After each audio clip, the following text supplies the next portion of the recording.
Hey everybody, I am live with my mood lighting here with Ben Greenlay up in Canada. He recently went 5-0 with our Grey Knights at the Nemesis 40k GT. It was a 32 player event. He had some really interesting tech in his list, so I wanted to talk to him about that and just, discuss how he uses it, what his list like what his mental state was when he was making those decisions, and then go up and talk about his matchups as well. So Ben, all my guests when they're new here, I always like to start with how long you've been playing and then what made you choose Grey Knights. Interesting question. So I've had an on again, off again relationship with Warhammer. So I first started playing in the early 2000s. Took a break, came back in 2011, played my first ever like tournament, where I actually won the Nemesis Grey Knight box, which is critical of this story. And then picked up again, started painting at the beginning of 10th, and then played my first event in April this year. So I've been playing about maybe 6 months competitively now. 6 months and you slam a GT win. Very cool, man. Yeah, Very yeah. cool. All right. Well, so Grey Knights is just because you had the box and you're like, I guess this is who I'm playing now. Grey Knights because I had a couple of the models. I do have some of the metal strikes and the metal Terminators from like way back when they came out Hmm. as Demon Hunters. But then I got interested in Warhammer when 10th edition came out, and then they were dropping the new rules every week, and I saw the rules for Grey Knight comes out, and I was like, this is the army. Like the shenanigans is just it's just so many Astronomical. opportunities here. And so of course I love the models. Like the Terminators looks just so good. So big fan of them. Nice. Yeah. We need a little bit of a glow up. We're just all squatty boys now, but yeah, I totally agree. The like helmet and the Aegis like lettering and stuff is so iconic. So, Oh, um, definitely. all right, man. Well, you want to jump straight into your list then? It is Yeah, why not? pretty fascinating. I think it. I'm always reading the Warhammer wrap up posts on Reddit, and I immediately do like a find Grey Knights, and for weeks now it's been Uh, like 4-1, 4-1, 4-1. Like we can never quite get there, but then you did it. So let's show off your list. It's on the screen now.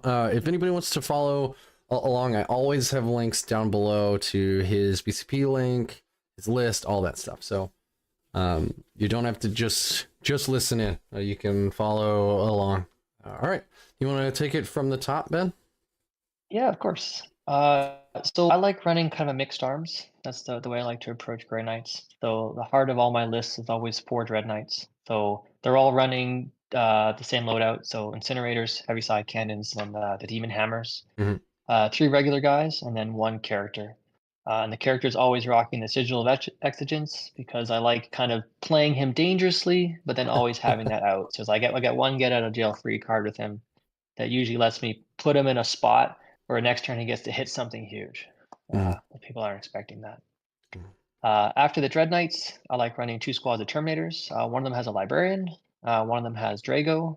In this list, the Librarian had Inescapable Wrath, and that's just because it had a few points left Yeah, over. I know them feels. Yeah. For my infantry, you have to run a strike squad for the sticky objectives, and I think what might make me unique is that I like running a Brotherhood champion. And so some Yeah, matchups, we'll have to go through the matchup. Sometimes he's with the strikes, sometimes he's not with the strikes. But those two work quite well together.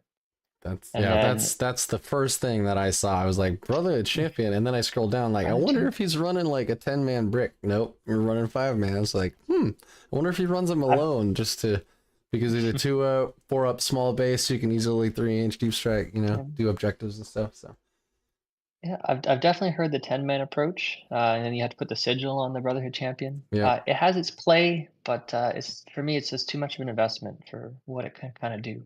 that's fair.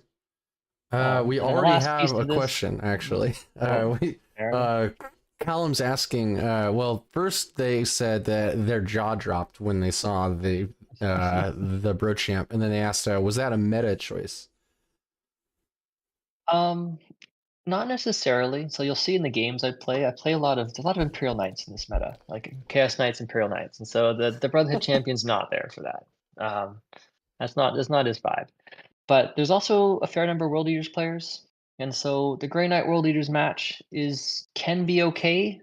I found it can be okay, but like if you make, I've had games where I'm an inch out of place, and they hit that, they get their advance in charge, they get their +2 to move, and they get a unit somewhere that they're just not supposed to have gotten there. Yeah. And so I find that just having that vice first option can bail you out of a lot of those situations. Very cool. And Yeah. he slaps, man. Like if it's Oh yeah. like he'll take out Terminator characters and stuff. Oh yeah. You know, Oh he's pretty good. And then finally you brought two Helverins, yeah. I which can't really explain that one. Well, I mean, there's some method to the madness. Um, so I guess mostly I play Grey Knights. I do a lot of playing like on TTS online as well, and I've been playing some very fun pressure armies there, like armies where you just stick bodies on objective just to out OC your opponent.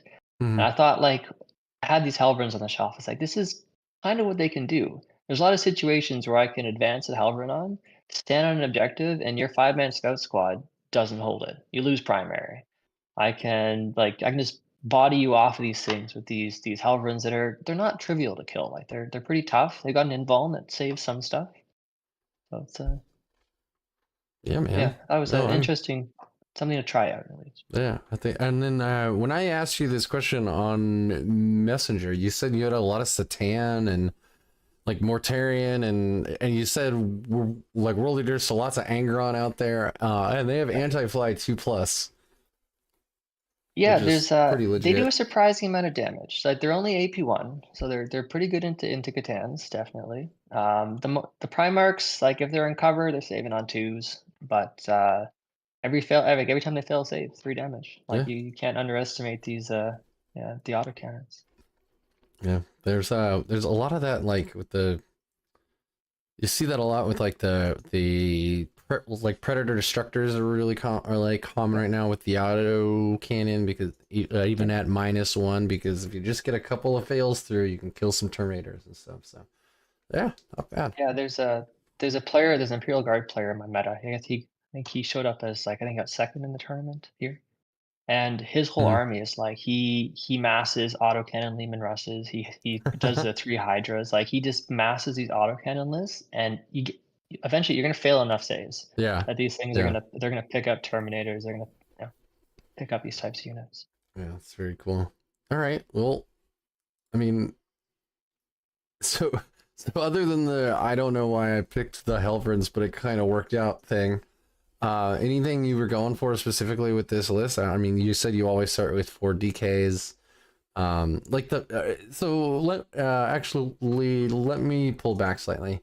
When I was looking at this, but before I spoke to you, before I knew anything about you or your matchups, I was like, this is fascinating, because like you see folks either go heavy into DKs and bring like 5 or 6, or they'll bring like 4 and then Canis, or you see them go into like heavy librarians, right? Because they like to play the the lottery, I guess. Yep.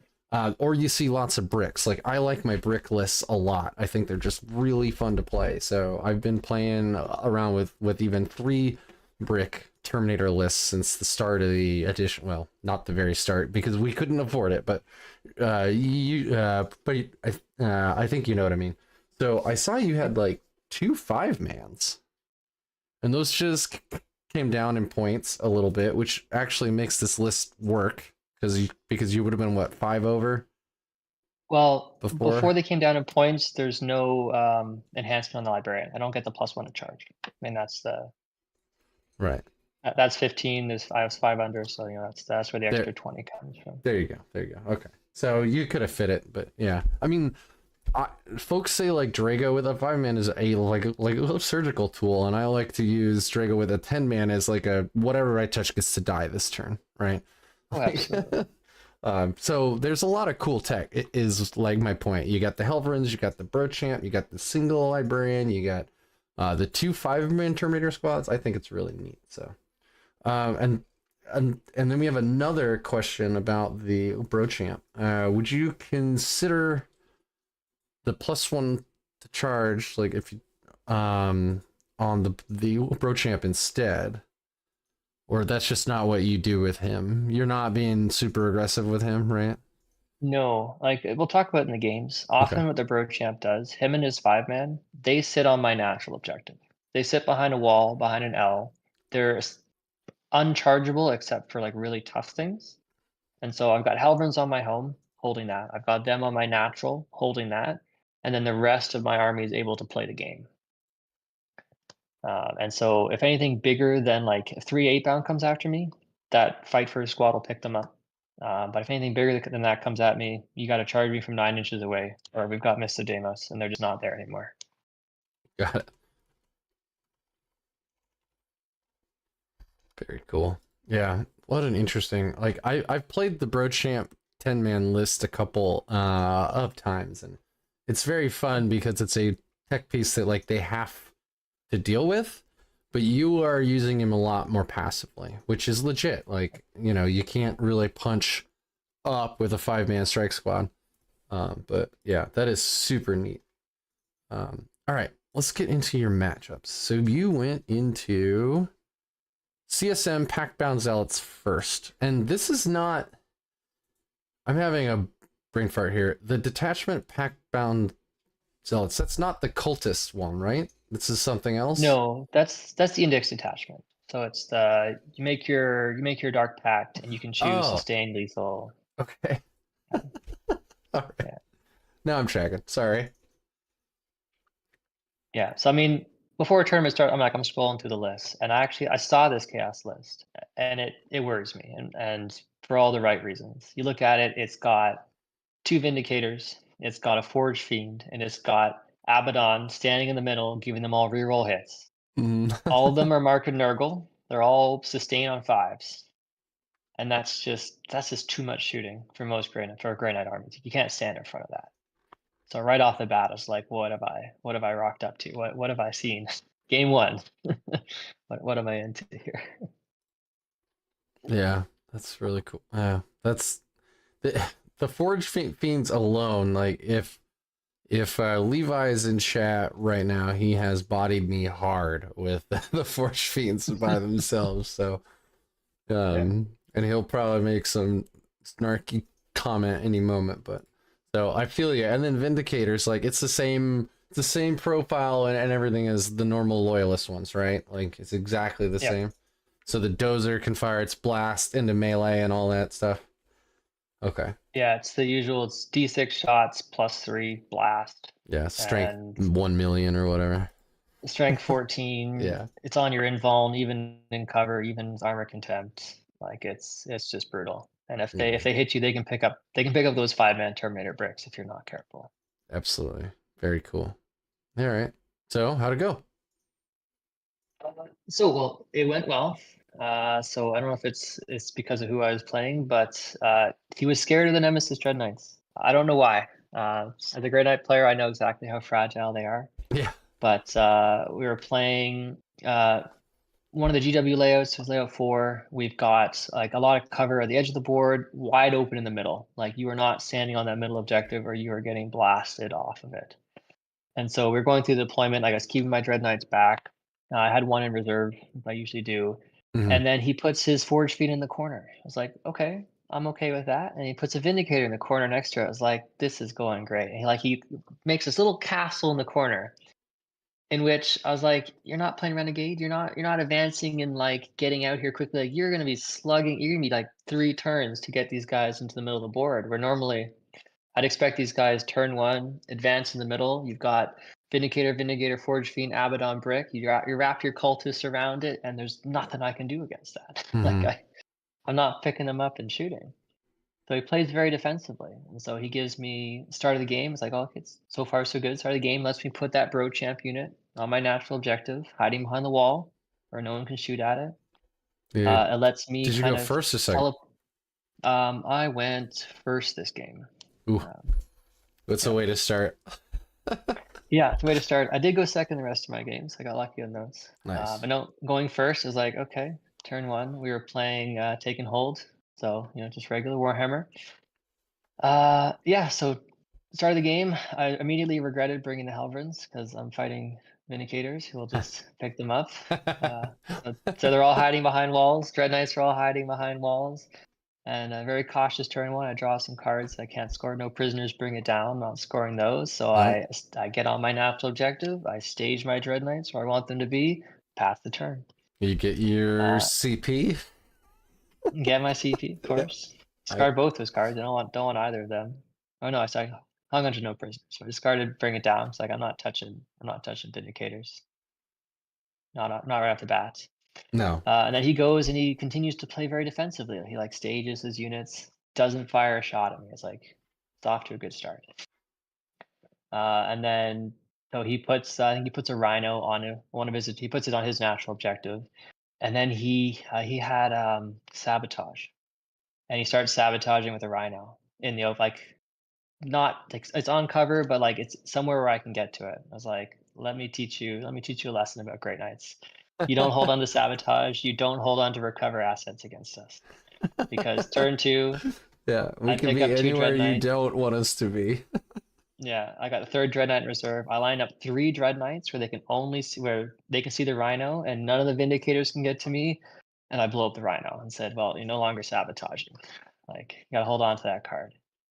And then I think at that point, as the game kind of progressed there, so I get some good cards. I get Containment, which I love early on, easy 6 points. I get 2 points and no prisoners for picking up that Rhino, and then turn it over to him. I'm scoring 10. He's scoring 10. That's fine. Well, I'm happy going even in this. No one can stand in the middle. We're gonna die. Stand in the middle of the map in the open. His turn 2 rolls around. He still has sabotage. And then he draws assassination. Like none of my characters are showing. So unfortunately, he tries to sabotage again. Didn't learn the lesson the first time, and so So what did he scores try with nothing. this time? This time he tried to sabotaging. I think he tried sabotaging with Fabius Bile and 5 of the 5 chosen that got out of the Rhino. Okay. Now he's standing on that bottom objective, and my Dread Knights they just shot at him, so they're less than 14 inches away. So my turn rolls around, and Dread Knights are on top of him. I Yeah. think I got a Librarian Terminator charge into him as well, and pick up that squad. So again, he's no longer sabotaging. And so at this point, I think I've denied enough of his secondaries that he starts kind of falling behind in points. The game progresses. So turn 3, I think I get sabotage and secure no man's land. And so finally I decide to play that little trap card on my Grandmaster. So I put him in the middle of the board, walk him out there, get some nice shots off. Did you rapid ingress him or anything, or you just start him on the board, or? He was on the board, so he's been hiding behind this kind of piece of terrain, ready to run into the middle of the board should I need it. So he's there, like the sigil gives him the get out of jail free, combined with Missedemo. So he's there so that if I draw Area Denial, if I draw Secure No Man's like I have here, he gives me a chance to get in the middle of the board with no repercussions. He's not getting shot, he's not getting charged, unless it's from 9 inches away. But Yeah. that's doesn't always happen. Yeah, 50-50 with a reroll. Ask me how I know. Are those the 50% of the games you win? Yeah, exactly. Yeah. It does a little bit of a tangent, but it feels bad being like a melee army with no real guarantee to get melee. Yeah. We don't have advance and charge. We have like Drago's little one trick. Yeah. Which we all know how effective that can be. So. Anyway. Honestly, I've only failed him once. There's one memorable game. There's one memorable game where I failed it, and the second time I rolled exactly a 6. That was I got the heart going a little bit there. He gave you the old middle finger on that one. Yeah. No, that was not to get off track. That was a game where I had a secret mission where I had to get on his home objective. I was like 2 chances of 6, guaranteed. No, was it the Warlord one? Yeah. Yeah, of course. Like the Drago had to be on the home objective. Yeah. Fair enough. Yeah. All right. Anyway. Yeah, so notable moments in this game. So he played very defensively, which allowed me to kind of take advantage of the situation, allowed me to score my secondaries, allowed me to pick on his units that were sabotaging and pick on anything he kind of like stuck on the edges that was out of range of those Vindicators. I got a little bit of, I was feeling bad about the Helverins, but I got a little bit of redemption when I think turn 1, I had a Helverin shot one of his Rhino, a different Rhino, and he failed 4 saves. So it would have been a dead Rhino. He had to CP reroll to keep the Rhino alive. I was like, Wow. oh, maybe this wasn't such a bad idea. Yeah. I mean, if they all, you know, if you roll nothing but 6s and they roll nothing but 1s, it's a really easy game for you. No, it is. It is. Oh yeah, I think yeah, notable moments. I did have a Halvern Steel objective. I advanced him on there to get Storm Hostile objective. I just out OCing the stuff that he had on there at the time. But by this point, he was behind on secondaries. He pulled a secret mission and did actually achieve it. So he did an unbroken wall at the end, but it wasn't enough to make up the difference in points. So I think it ended up 91-69 for that game. Which means he actually won. Sorry, buddy. I know. That's how that works. Well, these things do happen. Yep. All right. Well, so I mean, so he was afraid of the Dread Knights, and it was because of the advanced charge from the hammer, because it can't be from the Psy Cannon into anything.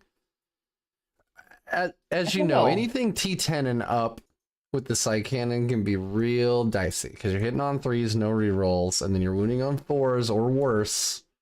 You know, like into those Vindicators, you're wounding on 5s. Oh yeah, like that doesn't feel good at all. No, yeah. No, it does not. Yeah. No, I think I don't know how much he plays. I think Grey Knights have this kind of boogeyman status. So if someone sees you roll up to the board with 4 of these Dread Knights, they're like, "Oh my god, what am I gonna do?" And then they just don't know that if you shoot them, they die very quickly. It's true. Like, yeah, I've had him die into like bolt purifier, and I've had him stand up to volcano cannons and stuff. But because 4-ups are swingy. Yeah. I had one die at an Overwatch to a Vindicator this game. So it's like, he saw that, I was like, you can kill them. Like they do die. I see. Okay, so he actually Overwatched it with the Vindicator and killed it? Yeah. Oh, yeah, man. eventually. I think I had one on like 8 or 9 wounds. And then, so I had a couple, again, by that point, he had moved his kind of castle towards the middle of the board. And finally it was time to kind of start hitting it with Dread Knights. And so you send the first one in, he gets Overwatched and dies. You send the next 2 in and they start killing Vindicators. Yeah. You can only Overwatch me once. That's right. Just feed him one Dread Knight. Yeah. All right. Feed him whichever one has a couple wounds left. There you go. Hit him with the other ones. Yeah. All right. So you have that was game 1, so you're feeling pretty good. You go into Imp Knights for game 2. Which like it's not a spoiler. We all know you went 5-0, so we know you won this one. So I'm gonna actually point out you won this one 84-72, and then you gave this guy his only loss. He actually went on to be undefeated the rest of the tournament, and then I think he came in 3rd? No, 6th. Yeah. So also a very good player. Yeah, he is notorious for playing knights, at least in our area. You'll see, we'll talk about his list. His list features an Acastus Knight Porphyrion. Nice. Not something you see every day. Love that model. Very cool looking model. He's got a great paint job on it. But I think a 890 lot of players, points.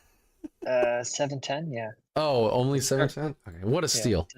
It's 1/3 of his list, no big deal. One model. Yeah. No, Knights is a hard matchup.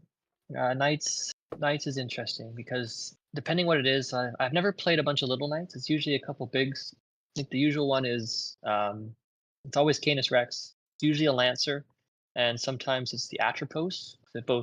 It's the other one that has an invuln and melee. Yeah. It's actually quite hard to deal with. But no, this list. So he's running Canis Rex. He's running the Porphyrion. He's running 2 Helverins, 3 Warglaives, and a Calidus Assassin. So for a grand total of 8 units in his list. That's like playing Grey Knights in the start of 10th. We were so expensive. You were like rolling around with 6 units or something. Yeah.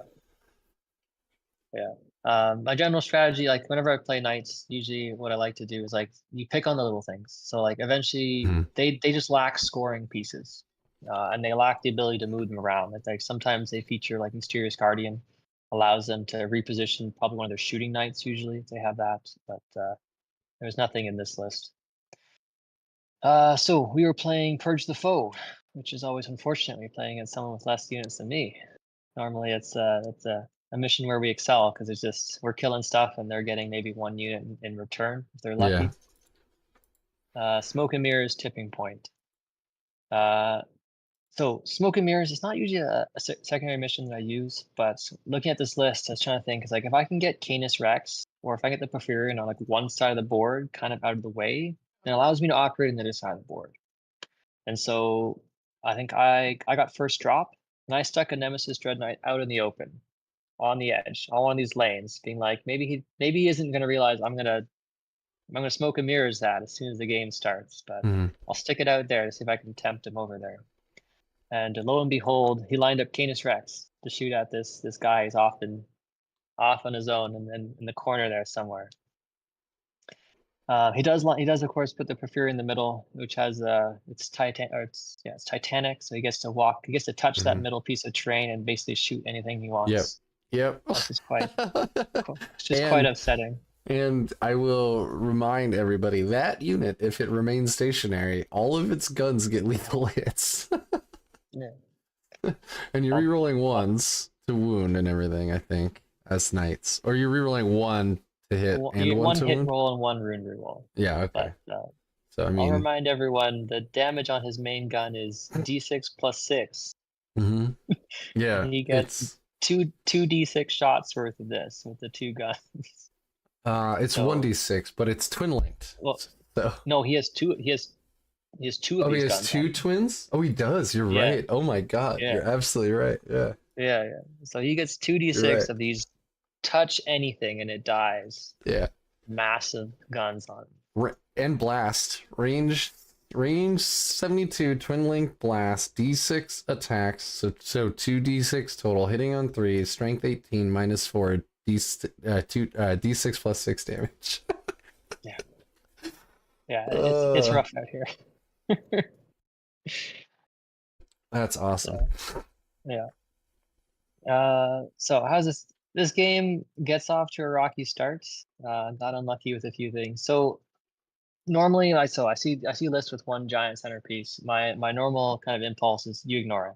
Like it looks nasty, it shoots and kills stuff, you just ignore it, and you only put out you try and put out the minimum amount of stuff every turn, that if it dies, it dies, and you don't give him the opportunity to kind of shoot with everything he wants. So he goes first, which is always good. You like going second as Grey Knights.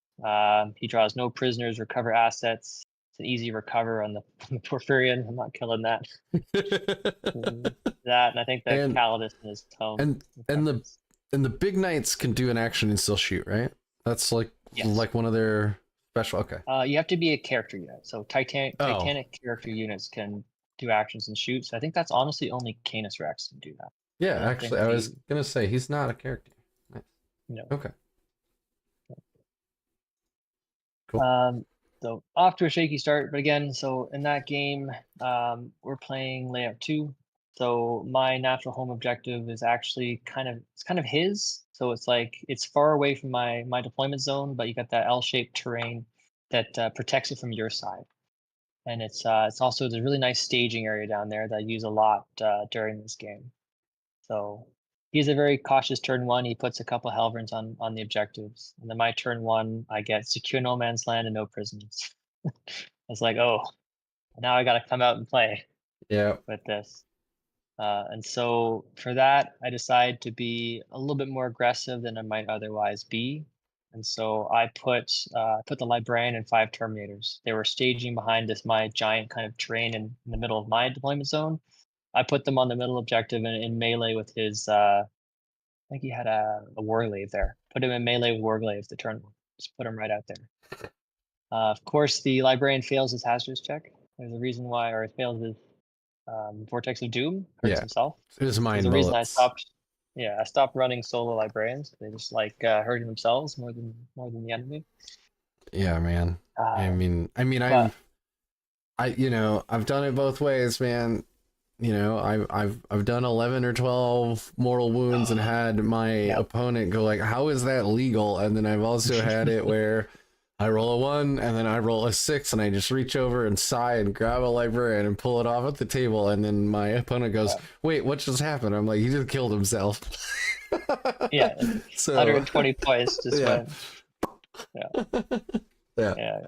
No, I've had both. That's why, I mean, I only run him with Terminators now. It's just, it's not worth the risk of him blowing himself up. I feel you. But needless to say, turn 1 doesn't go well. So I secure no man's land simply by putting Terminators on it, but I leave the Warglaive in the middle on like 2 wounds. I leave the Warglaive on kind of another objective that I lined my Dread Knights up on. It's alive with a couple wounds left, unfortunately. And so it's like, well, discard no prisoners, move on. Let's see what happens next. He claps back. Of course he does. He claps back by putting Canis Rex in the middle. So Canis Rex hops out and jumps into melee with all the Terminators I put there. And of course, Freedom's Hand, 10 attacks on 2s, sustained 5s. Freedom's bitch slap. Yeah, he just picks up the Terminator squad, brushes it aside. It's like, well, that's unfortunate. Yeah. The crit sustained hits on 5+ is like the swingiest thing in the game. I've had it where I get no crit explosions in ranged or in melee, and then I've had it where it just basically doubles all the attacks, and you're like, I'm sorry, not sorry. Oh yeah. He just has the perfect profiles. Like he's got the damage 3 sweep for picking up Terminators. A lot of sweeps for damage 2. And you're like, that's fine. At strength 5, or at strength 10, you're like, damn. Strength 10, yeah. Wounds on 2s. Yeah. Wounds on 2s, kill the Terminator. Yeah. And then he's got that 9 damage monster slap that just picks up Dreadnoughts. Yep. Because you know you're gonna fail a couple of those. But yeah, so he puts Canis Rex in the middle. I thought he might do this, and so that nice little piece of terrain in the bottom of my, the kind of bottom of the board, I had 2 regular Dread Knights hiding behind him. And so he puts Canis Rex in the middle. My turn rolls around. Both of them go 14 inches into the middle of the board. I pop the +1 to hit on one of them. Shoot Canis Rex a little bit. I bait out his free strat. He uses that for rotate ion shields. I don't know why, because like I'm not hurting you in shooting. Like you might fail save, you might take 3 wounds. But this leaves him on 1 CP, so he's not able to fight on death when I charge him and like just beat him to death with 2 Dread Knights. Because they pick 2 guys, they pick up Canis Rex. Yeah. And I'm used to him then fighting on death and picking up 1 guy in return. But didn't manage that one that time. Yeah. Well, I mean, it feels good. I mean, that's like 470 points. No, 435. 450 went up. Oh, okay. Yeah. I haven't run him in a bit, but yeah. That tracks. I'll trade 2 Dread Knights for him. I'll do that, especially if he only gets 1 in return, and the other guy can like miss a Deimos away or something. Yeah, I'll make that he trade. Can just he can just moonwalk out of there. Yeah. Yeah, so that went pretty well. I was okay with that one. I think the bottom side of the board again, like I lost my Grand Master to Overwatch. So he got hit by 1 Melta in shooting phase. He took a couple wounds. He's sitting at like 6, 7, 8 wounds. That's okay. But then I charge him. I bring him around the edge. He's gonna shoot 1 guy to death and then activate his ability and clobber another Warglaive in melee, and then he overwatches with the Warglaive. So he's got 2 shots on 6s with a reroll. So there's a 50% chance that he makes that shot, and he gets 1. And he's wounding on 3s with the reroll. So he gets his wound. It's like, well, okay, I get a chance to save. I fail. I got a CP. Fail again. It's like, well, that's just not supposed to happen. And so at that point, I'm in Melter range. So he just does a casual 8 damage, picks that guy up. Right, as you do. Yeah, as you would, Yeah. Those Meltons. Yeah, so that takes us to the mid game. I pick up some more cards. I pick up Cleanse Assassination. Those are usually pretty easy to get. I picked up his Calidus for Assassination. You can just 3-inch Deep Striker and take her off the board. So now he has Now he doesn't have this little thing running around scoring points. Now he's stuck trying to walk places with Helrins. I'm rapidly kind of picking those up as he kind of tries to isolate them to do actions. He scores pretty well in the secondaries. So he gets Storm Hostile. He gets Mark for Death Extend battle lines towards the end of the game. That picks him up some points. But again, we're playing Purge the Foe. So he starts running out of things to kill. I start to try to kind of manage that kind of almost like a currency there. So it's like I got to make sure I kill 2. I'm going second. So I always know exactly how many units I need to kill, and try and always kill but not kill too much, less otherwise he runs out of Yeah. things to go after. That's an interesting point, like, because you guys are playing Purge. Yeah. So like the amount of units you have is a resource over and above what it usually is, and then your enemies, the amount of units they have left is also a resource for you. And in a game where, like, you know, you have what, 11 units and he has 8 or something. I think it's 10 and 8. Anyway, yeah. He's got 8. I've got 12. If you count the Of 12. characters. Okay. Yeah. So like you can't really, it's fascinating. Like Purge the Foe is actually quite interesting. Yeah, sadly, like a lot of the stuff in Pariah, there's just a huge benefit to going second because you kind of know exactly what you need to accomplish. Yeah, that's Going true. first, you kind of have to like put the foot down and just kill so much that your opponent can't catch up with you.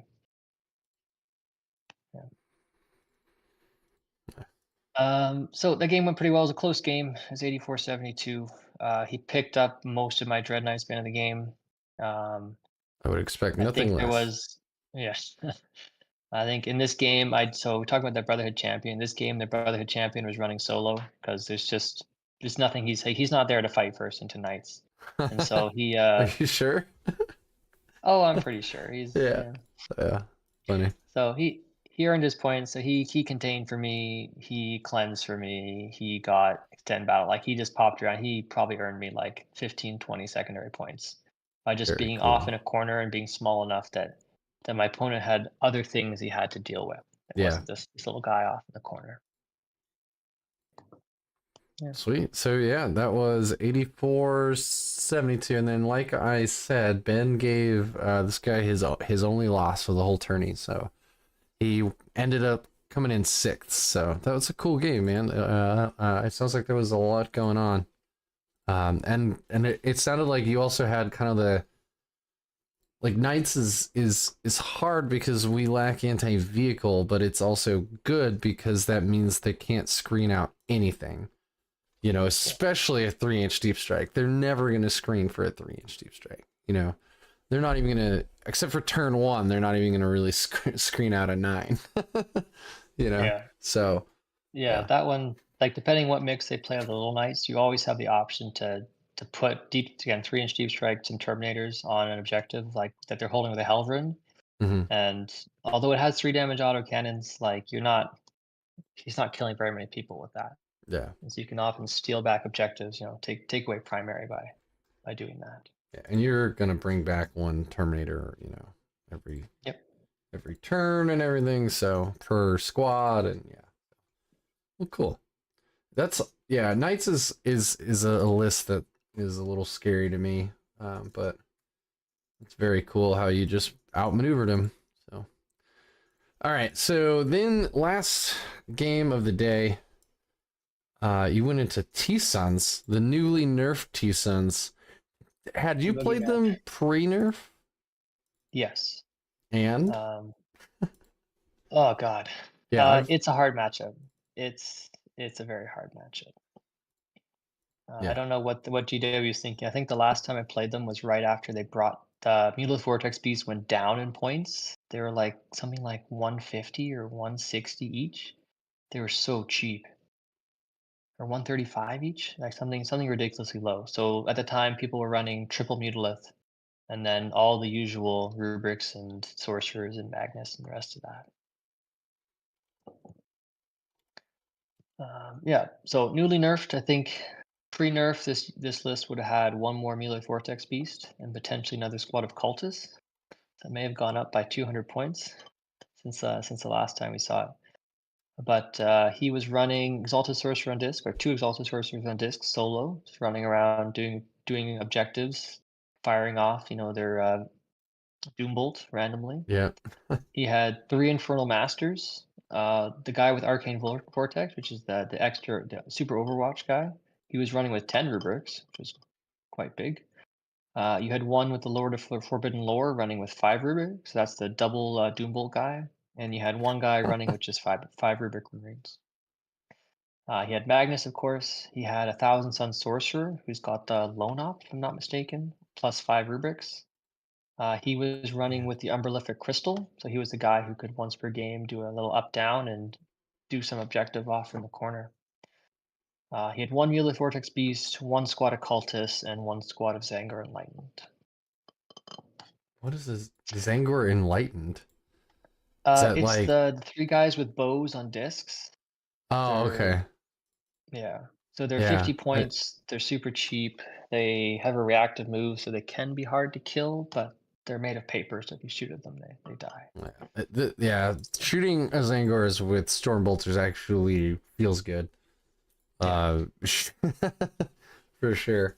So, all right. Well, how'd it go, man? And you got to feel better going into them after they, like, I think they're almost their entire index got hit with nerfs for points, right? Like that whole army was red on the Danish.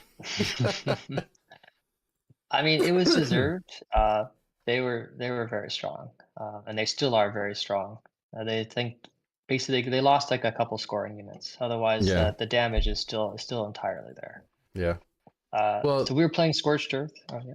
Oh, I was just gonna say, like, they have that really interesting, because they get Cabal points based on the leaders that they take. Like, they want to go really leader heavy, and then they can just have this insane amount of Cabal points early in the game, like turn 1, turn 2. So it's a fascinating way that they build their army, is all. Oh, definitely. Yeah. Yeah, so we're playing Scorched Earth, Inspired Leadership, which I honestly usually forget about. Is that the +1 if you're near your warlord or whatever? +1 leadership if your warlord's outside your deployment zone and within 9 inches of the unit. Oh god, that's so much. I think Okay. I've had it come in handy one time against Tyranids when they did their Shadow in the Warp. Mm-hmm. And I was like, wait, I'm not -1. That's right. Yeah. That's right. One time I've used it. Nice. But no, this is a very aggressive Thousand Suns player. I'm used to them. I'm used to having them just hide behind walls and just like sit there and do the bare minimum. They like move a person out, double doom bolt you, double move them back behind the wall. Like, or I think they only do once. They move out, double doom bolt you. Like that's what I'm used to seeing these guys do. Mm. He played a very aggressive Thousand Suns. So turn 1, he put the Zangor on the top objective, put the Cultist in the middle objective, and he put a Sorcerer on disc on the bottom objective. So he did go first, which comes in relevant at the end of the game. He does that. He gets the perfect draws. He gets extend battle lines, secure no man's land. So turn 1, he is 10 secondary points just in the bank. Just you never like to see that. Usually I give him nothing to shoot at, so he steps out there, he scores his points, he passes the turnover. I get secure no man's land, engaged on all fronts, which is okay. So now I got to hit back. Mm-hmm. So to hit back, oh boy, what did I do? I think I put one of the Terminator squads in the middle. So I put Librarian and 5 Terminators into that middle objective, like into the kind of the cultists, walk them onto the middle objective. No, sorry, I put a Helverin there. That's what the Helverins are for. Like the Helverins are not very useful in this matchup. They do get the anti 2-up against or the 2-up fly against Magnus, but they're also very useful just standing on points, and they're only 140 points. Yeah. So the Helverin goes into the middle. Between that, the other Helverin and some shooting, we pick up the cultists. That gets me my first objective. And then the objective at the bottom, I advance the 5 Strike Marines without the champion. Champion was off doing his own thing again. I advanced them on there and just put more OC than the sorcerer on that objective. And then I line up 1 Dread Knight on the top to shoot the Zangor to death, pick him off that objective. And I line up 1 Dread Knight at the bottom to pick up that sorcerer that's kind of hung out there. The sorcerer did Doombolt me turn 1, so I had a Dread Knight that took I think 6 mortals right off the bat. So that's always a fun experience. So, yeah, how do you feel like this is a matchup where you having 3 librarians, you know, theoretically, if you had like 2 or 3 librarians and 2 or 3 little or big groups of Terminators, you know, like you like Doombolt me, bro.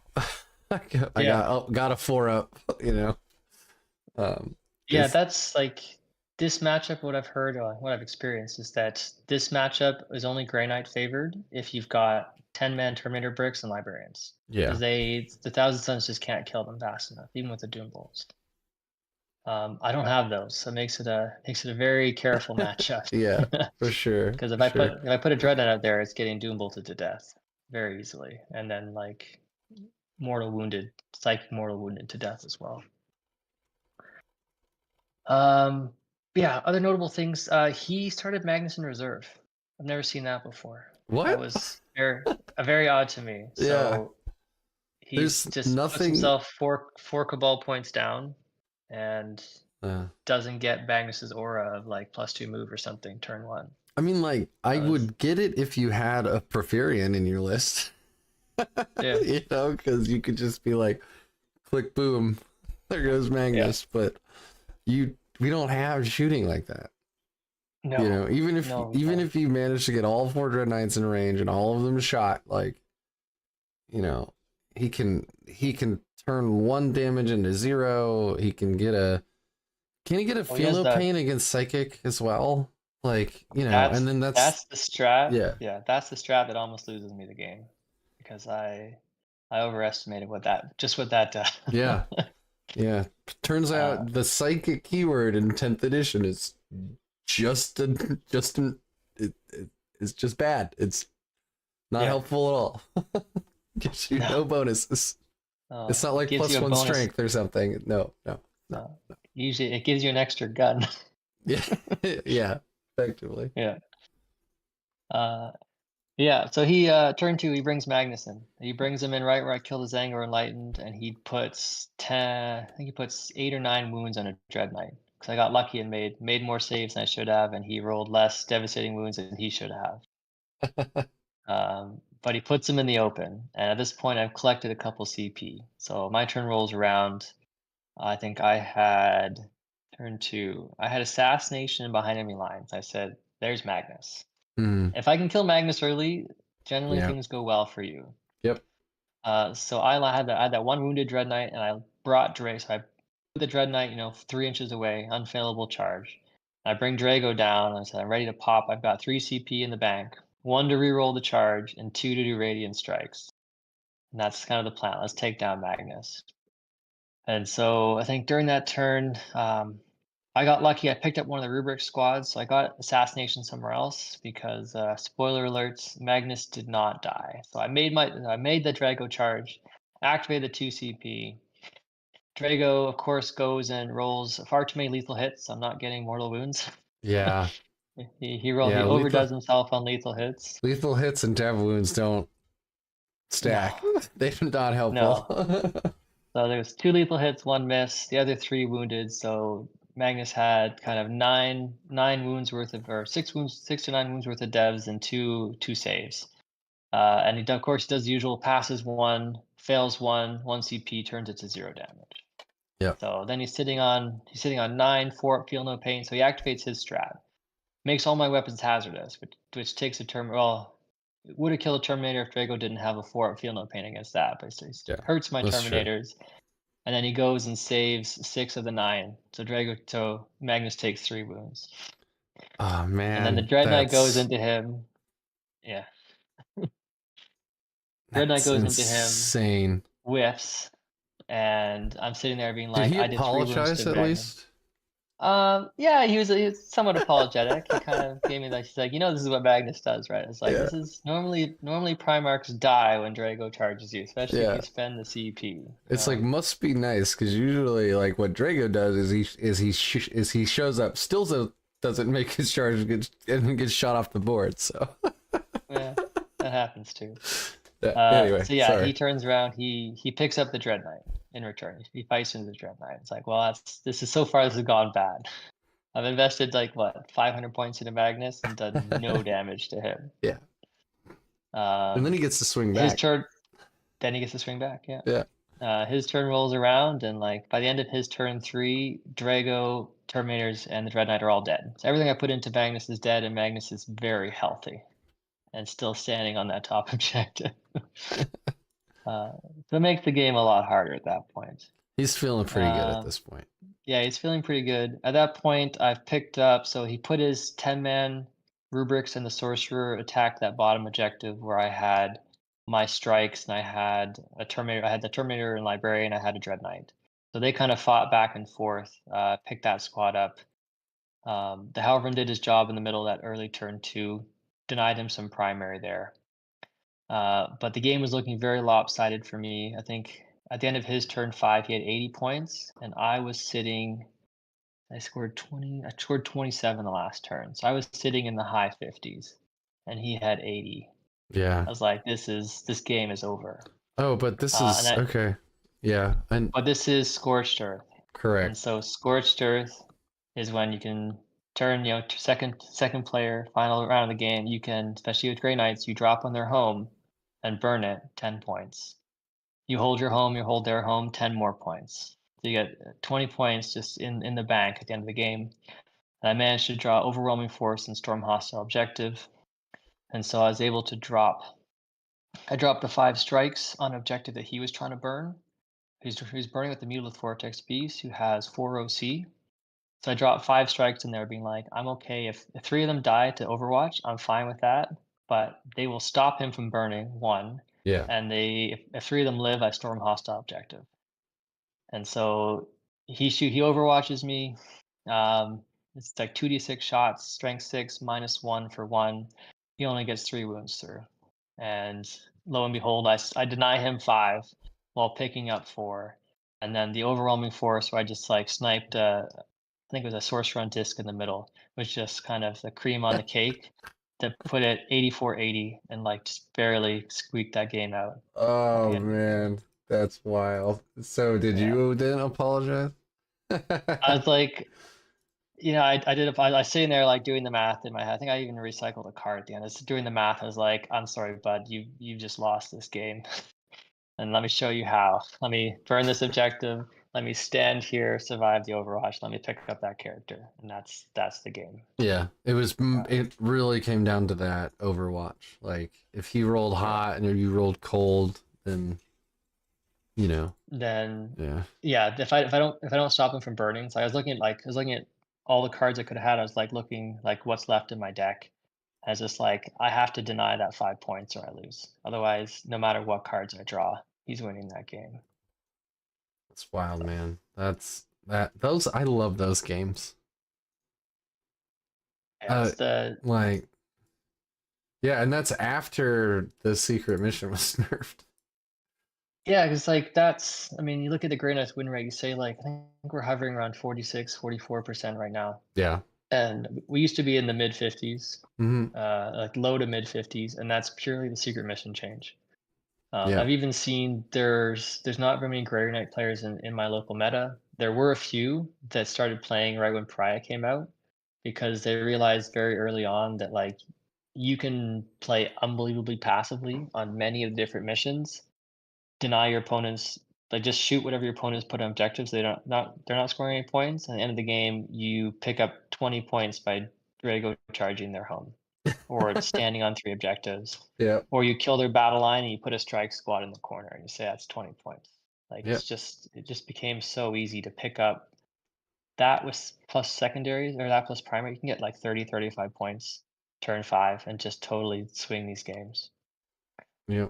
So for all the right reasons, that got taken away.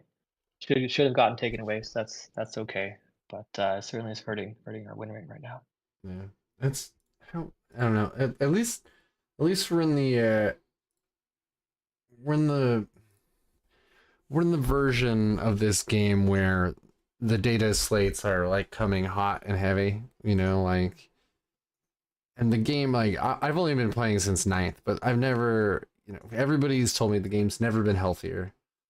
You know, I played through ninth where it was like the like Drakari was just they won. They won every game for like 9 months straight. And then they Yeah, Thick Cities, nerfed. that was.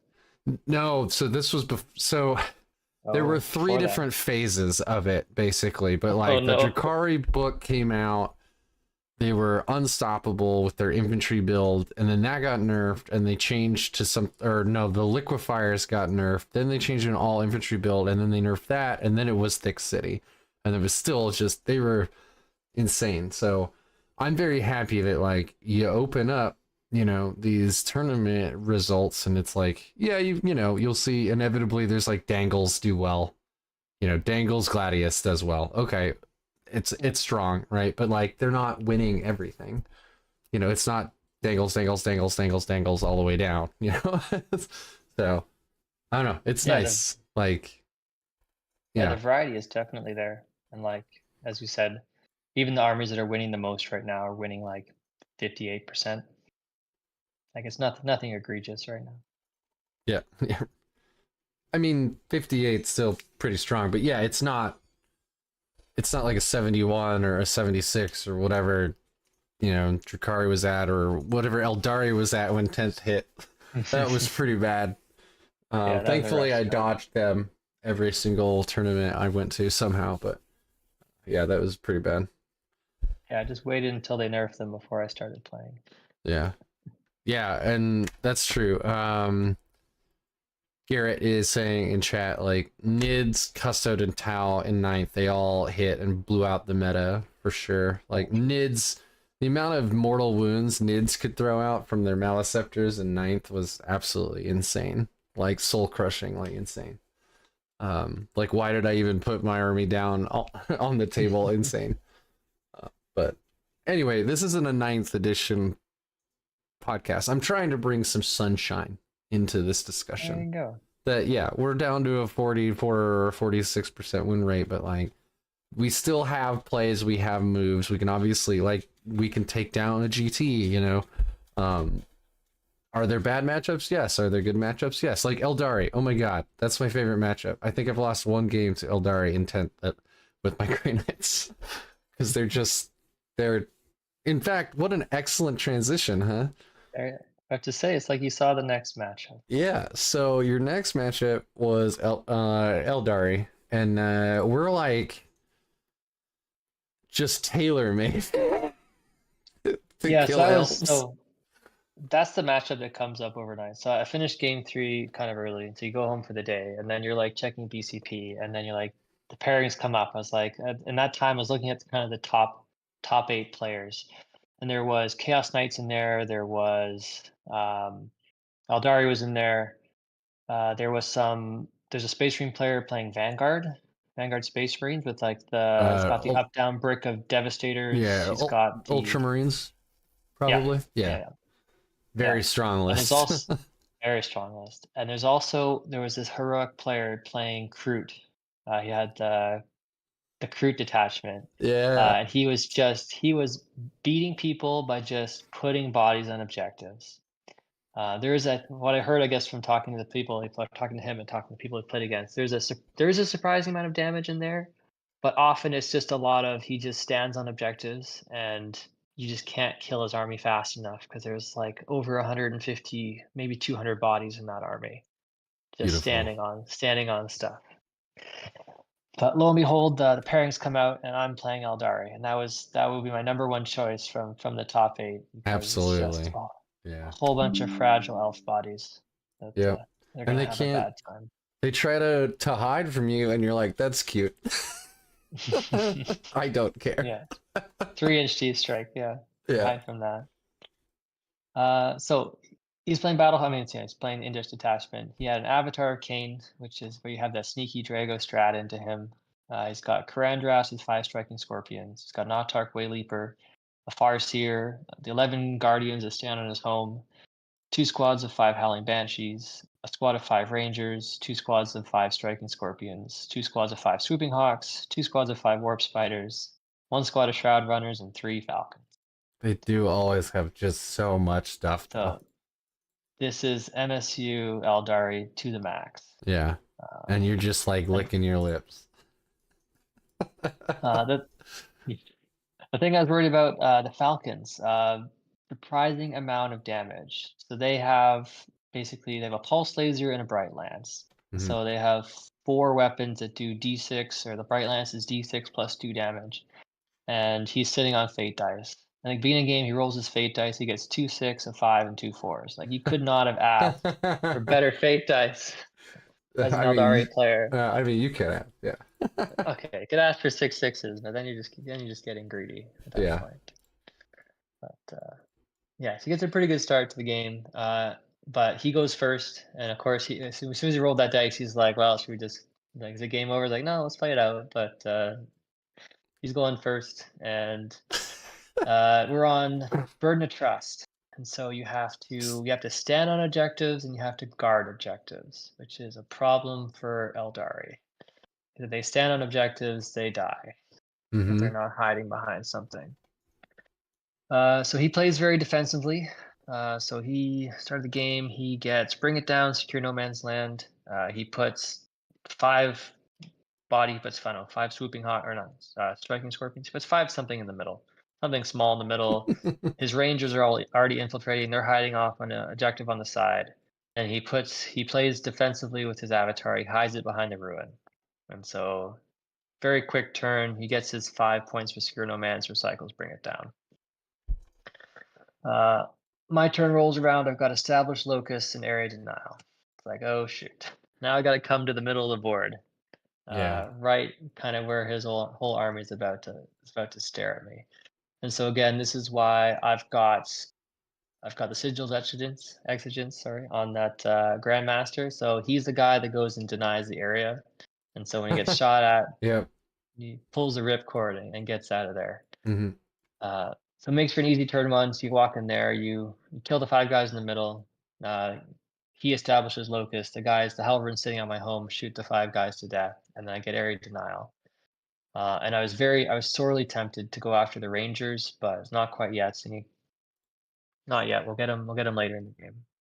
We go over to his turn, and again he pulls just the perfect cards. So it's Burden of Trust. So his Rangers start guarding, the Guardians in his home start guarding, and he pulls Area Denial and Containment. And so he says, "It's cute that you want to stand in the middle," and I think he puts another squad, one of those 5-man MSU. He puts them in the middle, and then lines up his Falcons to shoot at my character. And so as I see him arranging this, and so when he puts the 5 guys in the middle, I say, "I'll take the Mist of Deimos exit, and I'll hang on to the Sigil for next time." Yep. Get that out of there. Makes sense. But critically, he puts his avatar on the objective with the 5 rangers, because I was like itching to go after them. You do a little 3-inch deep strike, pick them up. Not only do I deny his 4 points primary, because primary is so hard to come by in Burden of Trust, I also deny the guard that he's doing on that objective as well. Yeah, so pull the report on that. He gets it there now. He gets his containment, and he starts staging his units. I think at this point, I'd also picked up his bikes. He put his bikes in kind of a Baptist in the library and hops in there and just vortex of dooms them, gets them out of the way. Yeah, as one does. Turn It 2, finally I get happened. overwhelmed. Yeah, see, I didn't fail very many. I failed 1, I think, this tournament. I think I did, yeah, 1 or 2. But Wow. actually less than I'm used to. So I didn't roll any 6s, so nothing crazy happened, but he does consistent 4 or 5 mortals a turn. Totally happy with that. Yep. That's all I can ask for. I agree. So I get overwhelming force, engaged on all fronts. So at this point, I'm considering dropping the 5-man strikes. I've attached the Brotherhood champion just because of he's got the striking scorpions, he's got the howling banshees, he's got a bunch of stuff that kind of wants to get in there, all of which will die to the fight first Yep. champion squad. So I nearly dropped them on the bottom objective that had the avatar and the rangers, with the intention to shoot the rangers and just out OC the avatar.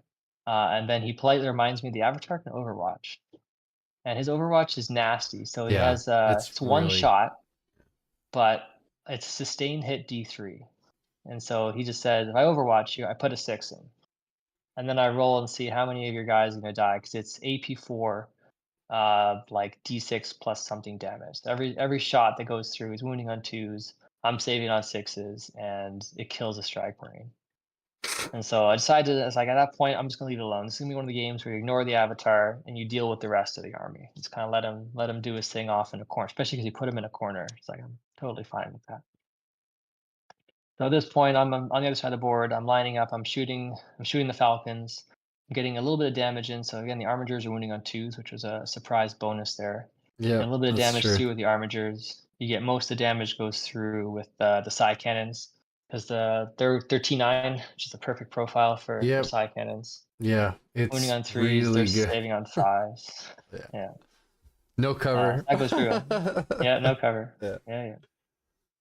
I think he pops some like -1 to hit strats and stuff. Like, it slows it down, but so I think I start picking up falcons at this point. His turn 3 comes around. He continues scoring. He gets some good cards. You got extend battle lines, engage on all fronts for him. So he has the swooping hawks that just fly into the corners of the map, score him engage. He's already standing on extend battle lines. That's doing pretty well. We're both getting like 4 point, 8 point. We're both kind of holding 1, guarding 2, and ignoring the middle because it's in the wide open. No one wants to stand on that. But as you would imagine, in It's this like game matchup, one. it all comes down to the last turn. And so the last turn, like, I'm going second. So at the end of the game, you can score. You can't guard as a second player, but you can get 4 points for every objective that you're standing on.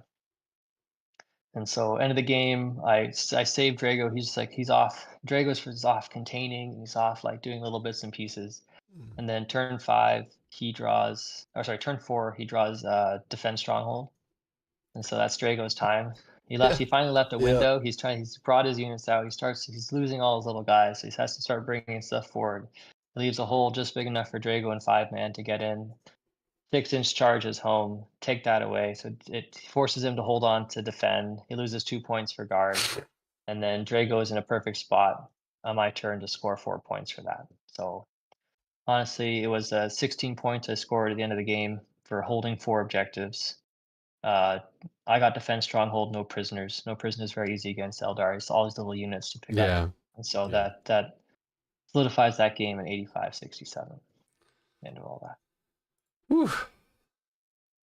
That's So at this point, like, this is the best I've done in a GT. So I'm 4-1, and I'm like nervously looking over the other. So at this point, the other game that's going on is Chaos Knights versus the Kroot. Is the other game that's happening on the far side of the room, and you're nervously looking over there, and you're like, oh god, you're hoping for the Kroot.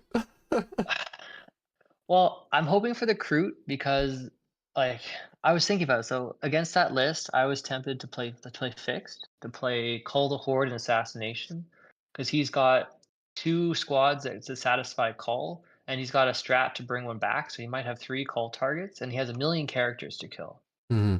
And so it's one of those armies that, like, there's so many bodies, there's nowhere for me to deep strike. So I'm not scoring secondaries the usual way by like sabotaging over here and like engaging on all fronts. I'm just not going to have that opportunity. So fighting into that, my plan was just going to be front to back, just kill them. Just go from one side of the board to the other and just shoot them. So the Dread Knights pick up all the big targets. He's got the Krutox Riders and the Rampagers, I think, are the biggest sources of damage. So you pick those up with the Dread Knights. And then the Terminators just go from melee to melee, just cutting these guys in half. Just having a great time. Yeah, that was the plan. So but you're looking over the far side of the room, and it's like the Kroot they're whittling down, but the Knights are dropping, and you're like, I honestly no idea how that game is going. Yeah. Well, I mean, we obviously know how it went because in the finals you faced off against Chaos Knights. Yeah. Yeah. So the Chaos Knights pulled through against the Kroot. They did. And honestly, that almost makes me glad that I didn't have to face them. So like the Chaos Knights, between the chain cannons and the blast they have on all their Havoc launchers, like if that's not killing Kroot, then I'm not killing Kroot either. Like, oh, that's fair. If you can survive that, like, I mean, I've got flamers, but only so many of those. Yeah, you don't have a paladin brick. No, with 6 incinerators in it. And last round, I'm playing against Chaos Knights. Mhm. He's running mostly the usual stuff. So he's got 10 War Dogs, he's got 1 Stalker, 5 Brigands, 4 Carnivores, and then a surprising number of Demon Allies. So So he's running Blue Horrors. it's all little guys. There's no All little big knights, guys. yeah. Yeah, okay. No. That's pretty Yeah, the standard big for knights chaos. sadly are just not in the meta right now. Yeah. So he's running a squad of Blue Horrors, a squad of Demonettes, a squad of Nurglings. He's running the Changeling. He's running the Mask of Slanesh. Huh. So Okay. I'm used to the Nurglings. Yeah. Blue Horrors and Nurglings make a lot of sense. They're there for, well, I mean, the Nurglings can't hold anything, but no. yeah, but they can do like engage. They can do stuff like that. Yeah. Often the Nurglings are there to stand in front of the knights, just in case you're fighting like a melee pressure army. Yeah, At least you the can -1 screen to them with hit. a squad of Nurglings. Yeah, or just to give the -1 to hit, or because that's yeah. I think we were talking about it before we went live, but like Nurglings have an aura of 6 inches. They don't have to be in engagement range. Like it's just if you're within 6 inches of them, they're giving you -1 to hit in melee. So anyway. So I've played this player before. He is very good, and this is not a great matchup for Grey Knights. So I there's agree. just so many meltas in that army that like you're living and dying on your 4 pinballs against this list. Not to mention that he's incredibly fast and he can move through walls when he wants to. So he could have 2 of the shooting knights just pop out through a wall in the middle of your dread knights. You can get one of them can get to safety, and the rest of them get shot by meltas. But I got a bit lucky. So we were playing the ritual. Unfortunately, we're playing stalwarts, and all his knights are battle line. That's never a good sign. Yeah. But we were playing the Weird and the Wonderful Layout 8, which is this weird mix-up. We're playing Hammer and Anvil. There's essentially 2 giant buildings on either side of the board, so you're forced to walk through the middle. And the middle has these 4 awkward pieces of terrain that make it so there's almost no firing lanes through the middle of the board. And so it put his knights into this weird choke point where I could then have something to do about it. Could actually deal with that. But then combined with that is the ritual, and so the objectives are wherever you want the objectives to be. And so in that kind of layout, like I like taking the objectives away from the middle and essentially hiding it behind my version of that big building, Right. and then just putting enough bodies there that he just can't. He's not able to charge through the wall because there's nowhere for him to land on the other side. So he has to make some ridiculously large charges to get around to actually get to where I'm sitting on all my objectives, hiding in a little corner there. Yeah. So you're forcing him to play the game everyone else has to play. Yeah.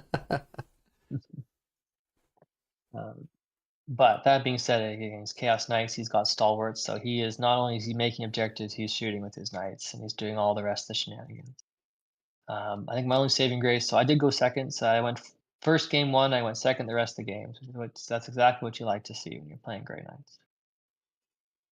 But he starts out strong, so he starts out with area denial and sabotage. So he puts 1 big knight in the middle, sabotages off on the bottom, I think, with a squad of blue horrors behind a wall. So again, I just can't get to them. Not with enough to kill them. And then my turn rolls around. I also get sabotage. I get cleanse sabotage. And I choose to discard cleanse because there's just nothing to cleanse. Turn 1 of the ritual. There's a single objective in the middle of the board that I'm not standing on that. Yeah. So that's a turn 1 redraw. I get engaged in all fronts, which unfortunately I'm just not going to commit to that because all his knights are on the board. Sometimes I see knight player put stuff in reserve. He only had the demon allies. He had the Mask of Slanesh. Yeah. Well, they all have deep strike, so yeah. Yeah. He had them. I think he had the Nurglings on the board and the rest of the Blue Hordes on the board, and everything else was a deep strike. But all the knights were there, so I'm not hopping into the back of his board. Not on turn 1. But I do get to, just because of how I'm staged and the way I get to move some guys around, I do get to pick up that 1 knight that's touching the middle. So you put enough dread knights into it to blow it up. And then I stage the rest of my knights. I got my Drago and the strikes on the top of the board, hiding behind my big wall, spawning objectives. Drago was sabotaging. And then I've got my dread knights at the bottom of the board, hiding on the opposite side of his big wall with my librarian squad kind of as like a little bubble wrap sitting in front of them. The hope being that again, he's not. 'Cause I kind of advanced him to that spot. That he's not able to move his knights through the wall because they don't fit, and so it kind of keeps him safe. And if he moves his knights up to the wall, whoever knight moves last, I'm able to Mr. Demos, the librarian, away, and then the charge into the Dread Knights is simply too far. It's not making that charge. So trying to keep them safe that way. I think so. On that turn 2, we kind of go back and forth a bit. So I pick up one of his knights on my turn 1. Turn 2, he gets a couple shots and a Dread Knight puts it down to like 4. It's an awkward number to be at. Practice that guy. Yep. His turn rolls around, so turn 2 he gets engaged on all fronts, and so he commits one squad of demon allies into a corner of the board. He commits the changeling into a corner of the board. He gets storm hostile objective, and of course, the only objective I control is the one I spawn that's behind a wall that he's just not getting to, so he's not scoring that. I think we trade a bit in the middle, so at this point he puts a knight through the wall, charges into the librarian, and the librarian starts this awful like skirmish of I think I spent the whole game with the librarian and terminators.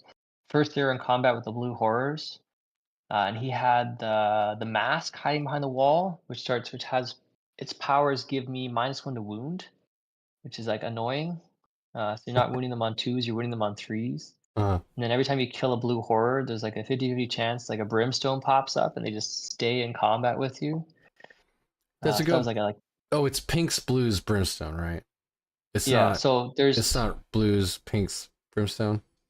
no. So there's 2 types of these units. You can either have pink horrors or blue horrors. These are Right. the blue horrors. So they only go down. They go down 1 to brimstone. Okay. When they die. Yeah. Okay. Got it. Yeah. So they just tar pit you with some cheap Zeech battle line, like demons. Yeah. So I mean that squad first. They tried to dig themselves out of the blue horrors. When they finished that, the demonettes charged in, so they had to dig themselves out of the demonettes. And so it was this awful stalemate. At least they got to do what they wanted to be doing, which is just sit around killing demons. Yeah, no, it's true. It's true. That's funny. That's smart though. I mean, he knows you have such few like resources. He's like, if I can tie up an entire unit for, multiple rounds, just here, I'll just feed you some little units. Yeah, absolutely. He goes on, he gets cleanse and secure no man's land. So that's easy because by turn 3, he has 2 objectives, plus he can stand in the middle. So it's an easy cleanse 2, standing on 2. His are also hidden off in his corner as well. I get recover assets and secure, so similar. I've got 2 objectives. I get 2 units recovering. I think the turning point in this battle was perhaps again, it's all about the Dread Knights. It's keeping them safe from the Meltas and then putting them somewhere where they can jump out from behind cover. A couple of them can shoot down, can kind of focus fire and shoot down one guy, and then they can each charge into another knight. Because you want to be trading one of your Dread Knights for hopefully 2 War Dogs. Right. Otherwise, you're just going to lose the war of attrition there. Mm-hmm. I mean, even if you do that, you kill, even if you do that perfectly, you kill 8 war dogs with 4 Dread Knights. Yeah. And he's got how many left? He's 2? got 10 total. Yeah. So he's got 2 left. So even if you do that perfectly, you can't actually kill all of his knights. No. Now, Drago will dunk a little knight by himself, usually. So He will. Drago was in an awkward spot this game. So Drago started the game at the top, hiding in terrain, recovering, or sabotaging, which means he's not able to pick up. He's stuck doing an action. Right. And then the next turn rolls around, and now he's recovering assets. So again, he can't pick up. He's doing an action. And so Drago sat the librarian was like fighting for his life, trying to like wade through these blue horrors, wade through the demonettes. The mask eventually got in there and was like precisioning out the librarian. And Drago's sitting up there, standing on objective, pushing the button every turn, scoring points. Like I can't be too mad at him, but there certainly could have been a better use for him. That is very funny. Sorry. Yeah. But again, like this game was always going to be very close. So it's the ritual. So in the ritual, you hope to score 5 on turn 2, 10 on turn 3, and then 15-15. And that's where I think I got lucky. Well, not like I got lucky with the use of the sigil and the grandmaster. So you position him, you run out, you shoot something, you charge into something. He will nuke a little knight, especially if he's rerolling his wounds and damage. And then when my opponent shoots at him, I teleport him off into a corner. Where next turn he's able to walk out again, shoot something, and get a guaranteed charge into another knight. So usually you can usually turn him into 2 or potentially 3 little knights if you position him in the right way. And that also just happened by doing that. I was able to put him in a spot where he took my opponent off of his third objective on rounds 4 and 5. And so right there, he was 10 points down on primary on what I was going to be able to score. And so that combined with second turn, so end of the game, at the end of the game, I had 1 Dread Knight left. He had 3 Little Knights left. The Demon allies were dead. My Librarian squad was dead. A Helvin was dead. I had 1 Helvin sitting on my home. Because in this matchup, the Helvrins are basically useless. They're not killing knights. So they're there to stand on points and kind of do actions. And then just because I was going second, end of the game, I drew containment behind enemy lines. So Drago stood on 3 you can spread out the Drago squad. So he stood on 3 objectives and scored me my 15 points. And then he contained an edge of the board. The 5 Strike Marines, who were again, they were spawning my objectives all game. They went in the back of his board, did behind and the other contain. And I scored, it was 24 points, end of the game. Or 24 points. And so Wow. that just sealed the victory. It was 83-75. It's a very close game, but it came down to that last couple. So you went second, and until round 5, you were losing that game. Yeah, all the way up to that, I was barely he was drawing some amazing secondaries, and I was barely scraping even. Mm-hmm. And then you go up again, and I would barely scrape even. Wow. But then it turned around round 4. When I started denying primary round 4 is when it kind of all fell apart. That's cool though.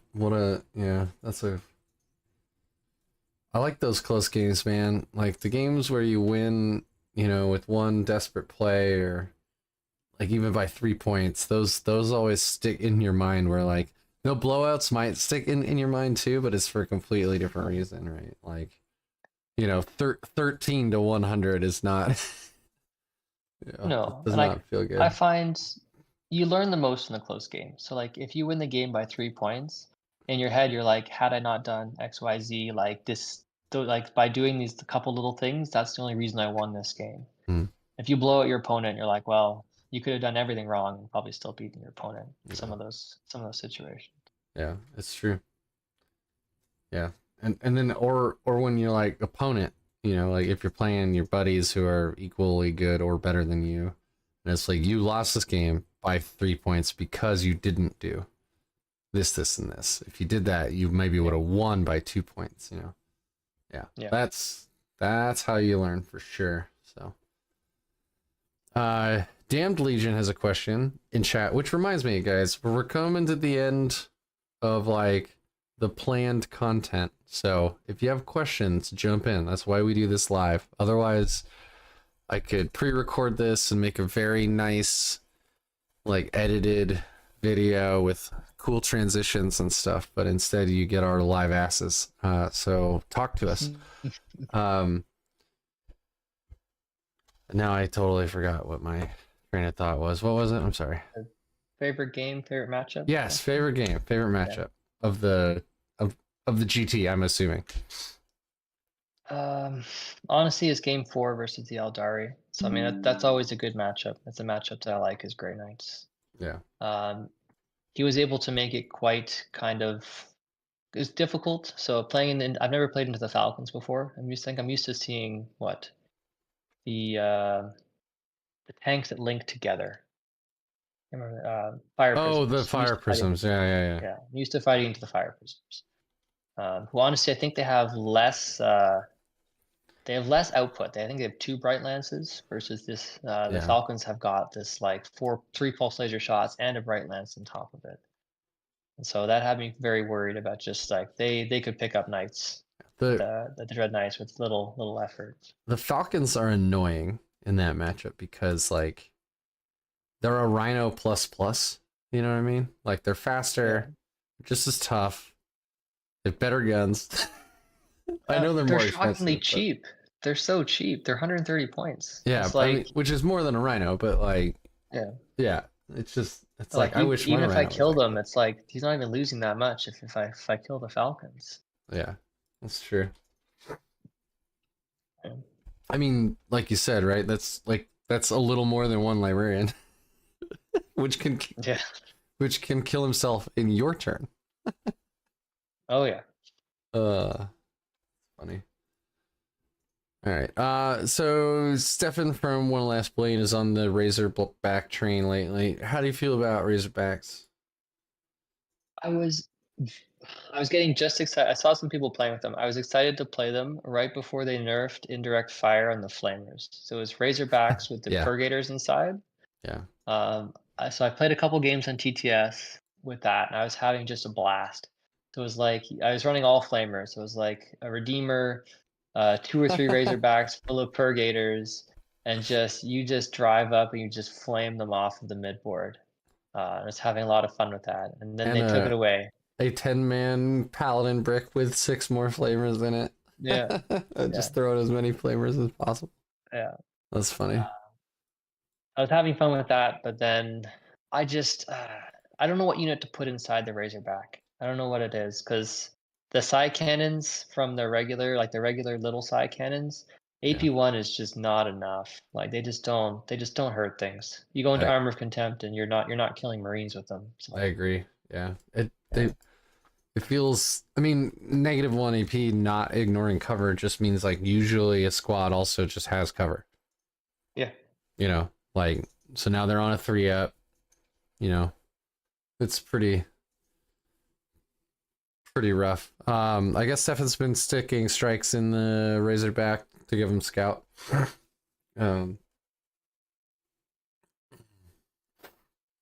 I oh guess. I mean, I've never had a problem with mobility. Like, I've never had a problem trying to move Grey Knights around. Like, I've never felt like I've necessarily needed scout. Like the one downside of the Brotherhood champion and the strike is they're no longer able to scout because he doesn't have scout yeah, on his data sheet, so they're stuck standing there. I've legit forgotten that they have scouts sometimes because Yeah. you know, Like and that's often, yeah, like I used to run two. So I guess before I put the Halverns in, I used to have a librarian and a squad of scouts. Was kind of what replaced the 2 Halverns. So it'd be that one squad that stands on my home and doesn't scout anyways. that was gonna be my next question. Is so you know you had those Helverins, and I noticed you said at least 3 times that they were useless in 3 different matchups. Because Yeah. obviously into Knights they didn't feel good at all, so that's Yeah. 2 of your matchups. And you said Yeah. into the Pact-bound Zealots you didn't want to expose them at all because the like Vindicators just pick them up. So that's Yeah. 3 matchups. So they felt good into Aeldari and they felt good into 1,000 Suns. Thousand Suns, and that's it. So like that's 280 points. You know, that's 15% of your army list almost. So what would you change now? I don't know, because the problem is like the things that the Halberds were doing, even if they weren't shooting my opponent, they were still doing the stuff that the squads that replaced them used to do. So one of them sat on my home, the way that 5 strikes used to sit on my home. Right. I know you can sticky them, you can walk away, but like nowadays, in the days of deep strike and up down shenanigans, you can't leave your And home because someone's gonna come take. and every imperial Yeah, list having aquilons yeah, like someone's or gonna come take your home, so you yeah have to or stand on them. inceptors or Yeah, both. yeah. Yeah. So that's like so basically the squad that used to sit on my home, I replaced him with a Halverin. So now I can sit on my home and still have some shooting. Like I'm not shooting storm bolters, I'm shooting autocannons. Yeah. And then the other one used to be a librarian, and like I understand the lottery. Every time I roll a 6, it makes up for all the times that they hurt themselves. But I just can't find Yeah. myself running solo librarians because they just die too easily. In a competitive list, it's hard to run them. Like if you want consistency, right? If you're like me and you occasionally can sneak away for one day for an RTT, then bring 3 like solo libbies and go to like if they blow up, that's like part of the fun. But if you're like Yeah. you and you're like really competitive and you're trying to go for those GT wins, I don't think they have the reliability. So No, I mean, if you roll high, those are the times you win the games. If they roll low, you lose the games. Like yeah, it's yeah. true. It's true. Yeah. But like, you have a 1 in 6 chance of rolling 1. And then what are the odds of rolling So the odds they a kill 6 themselves, and then a 12, right? Like yeah, yeah. I think the odds they kill themselves is only like 6%, and yet it still seems like it happens far too regularly. yeah, exactly. Yeah. It's like I Yeah. can't tell you what they have 5 wounds, right? Yeah, they got 5. Yeah, so like So if so you got a 16% chance to roll the 1, and then you got a 33% chance to kill yourself outright. yeah, And even then, even if you just roll 1 mortal wound, like okay, now you still have that opportunity cost where you're like, I didn't do the 4 to 5 like mortal wounds I was counting on. yeah, Instead, I did 1 to myself, and now you have to like probably rethink your whole game plan. Yeah, because you're yeah, like, I'm counting on that Libby to do at least 4 to 5. And if he does 12 and wipes the whole unit or whatever, that's great. But like, you yeah. need him to do 4 or something, right? So, yeah. So I think the only other thing I consider, I might take the Halverns out, put another Dread Knight in, and then put in maybe a squad of like henchmen or something that to make up the points. Like you need something standing on your home, Yeah, but the benefit you get from the Halvern is the durability. So you're standing in your home with something that's not trivial to kill. So 5 Scions are not dropping in; they're not killing a Halvern. 10 that's true. Aquilons, they're not killing a Halvern. Well, yeah. Even the Plasma Inceptors, I mean, they're wounding on 5s. They're probably not killing a Halvern either. So No, that's interesting points. Yeah, for sure. It's funny. I have 2 of them. I have 2 Helverins painted up, done up as Forge World demos to specifically to ally them into my Grey Knights. I think I bought them for 9th edition. okay. And I haven't put them in to a game yet. I should think about it because that's an I don't know excellent if it's the point. right answer. No, Like no, it's no. I mean, I'm not saying like, oh my god, you found the key, it's unlocked the lock. I just mean like no. it's worth trying, right? Like because I Yeah. consistently have the same problem you do. Like Grey Knights are expensive. So like you don't want to leave your strike squad sitting around on your backfield all game long, right? But like the Helverins can reach out and touch something. And you're right, like if a 5-man, orc, what are the rocket Storm boys? Boys. Yeah. If the storm boys like come in, they're not gonna kill the Helverin, No. right? Even if they charge it, they're probably not gonna kill it. And all you have to do is kill one of them in return, and 2 of them, I guess, and you still hold the point. So, um, Are it's they I'm OC2 or the OC1? I don't even know they're if they're OC1, but it's a 5-man, and isn't the Helverin OC4, or am I wrong? OC8. Oh, never mind. Okay, It's nuts. Yeah. yeah. Yeah. So you don't even have to Yet kill any another of them. advantage. No. Yeah, You just you stand can. there. Yeah. Yeah, okay, my bad. I thought they were OC4. I'm wondering why I No. thought that. Yeah. So, No. I mean, but like if you leave a strike squad there, they could die. The Storm Boys could kill them, So, Yeah. yeah, it's an excellent point. I like it. I should try it out. I even painted them. I think they look pretty There you go. nice. I 3D Nice. printed like some fancy capes, and Oh, so they have okay. these big capes on them too. But I've never actually played them. Now's the time. Put them on the Now, board. yeah, now is See the what time. happens. Cool. Well, are you going to oh, we have some more questions actually. Um so you wake up the 2000 point army you want to play but don't want to pay for is fully painted and ready to roll on your kitchen table. What army is it? You're gonna hate this. The Probably not. army is it's in my basement. It's not fully painted. So it doesn't need to be painted. It's a Gene Stealer cult army. Okay. That's the one that's on the Yeah. hobby table next. I mean, you like the tricksy bullshit, Yeah. right? That's That like was their whole yeah. thing. That's kind of what inspired me a little bit to play the Halverins. So that army is it's Outlander. Oh yeah, yeah, it's Outlander Claw. And a lot of what they do again is just bully you off objectives just by putting OC on it. So just denying you primary by driving just a little truck that's worth nothing on there, Yeah. has more OC than whatever you have. And so that was a bit of the inspiration behind the Halverds, which again, like in a couple of the matches, I was able to score points and deny points by advancing them on and just putting 8 OC on the objective and saying this is my objective now. Yeah. Uh, so yeah, that's gonna be the next army. That's cool, man. No, But I'm not. at the speed that I hobby, it's probably 6 to 8 months away before I have them painted and ready to Uh, go. why would I hate that?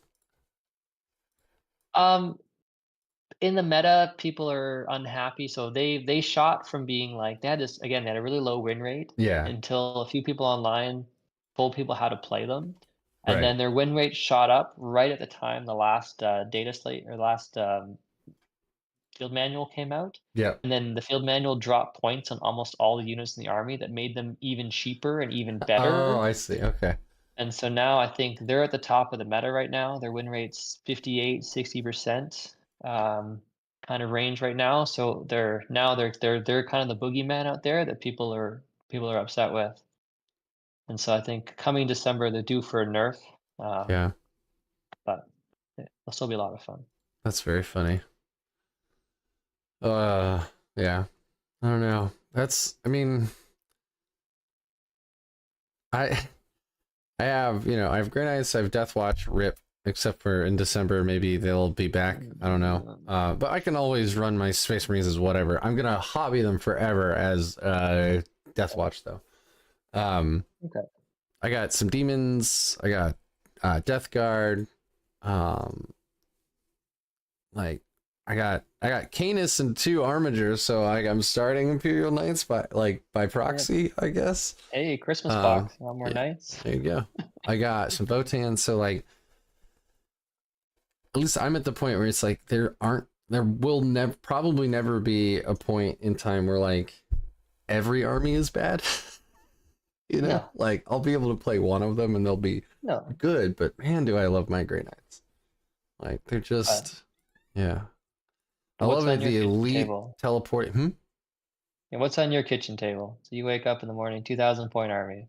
What one would Oh you want to go into? God, I never thought these questions would be turned around on me. Go both ways. Well, you know what? A friend of mine recently got out of the hobby and he gave me a bunch of like expertly painted AdMech.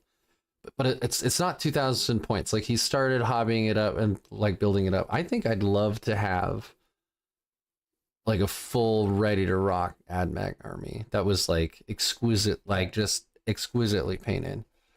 Because Yeah, that army, the models in that army are gorgeous. I'd love to paint them, yeah, but similar to Genestealer Cult, they're almost unaffordable to collect, yeah. especially since they keep dropping them in points. Yeah, it's like almost a $1 to point ratio. It's not that bad, but it's pretty bad. Oh, it gets close. Is it really? Yeah. Oh man, I thought I was just kidding. Yeah, That's there was a great Warhammer episode talking about the dollar per points in armies, and AdMech was something like 1.6, 1.7 oh my gosh, dollars per wow. points. Yeah, Yep, it's that's bad. disgusting. It's bad. I mean, at this point, I'd like settle for walking in and finding somebody had painted my Grey Knights Thunderhawk. That would be that'd be nice. Because I keep looking at it like I'm excited, and then I'm thinking like, oh my god, that's gonna. Canis took me like weeks to paint to my standard. I can't like the Thunderhawk's gonna take me months by itself, and then I'm never gonna use it because it's awful. Like it's because it doesn't have a flight stand. It's awful.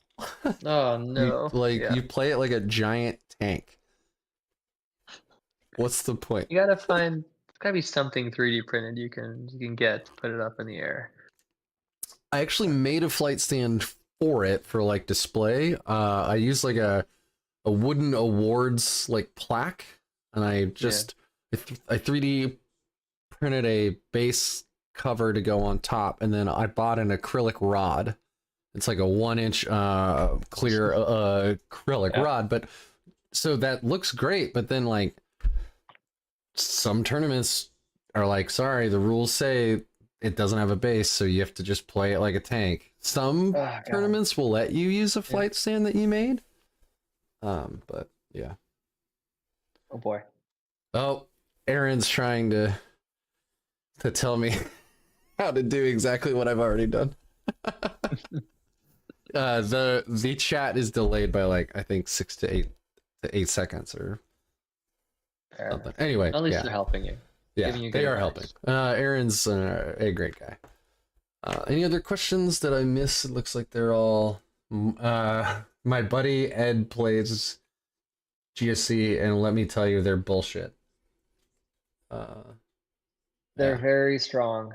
I know. So my next GT is in January. Mm.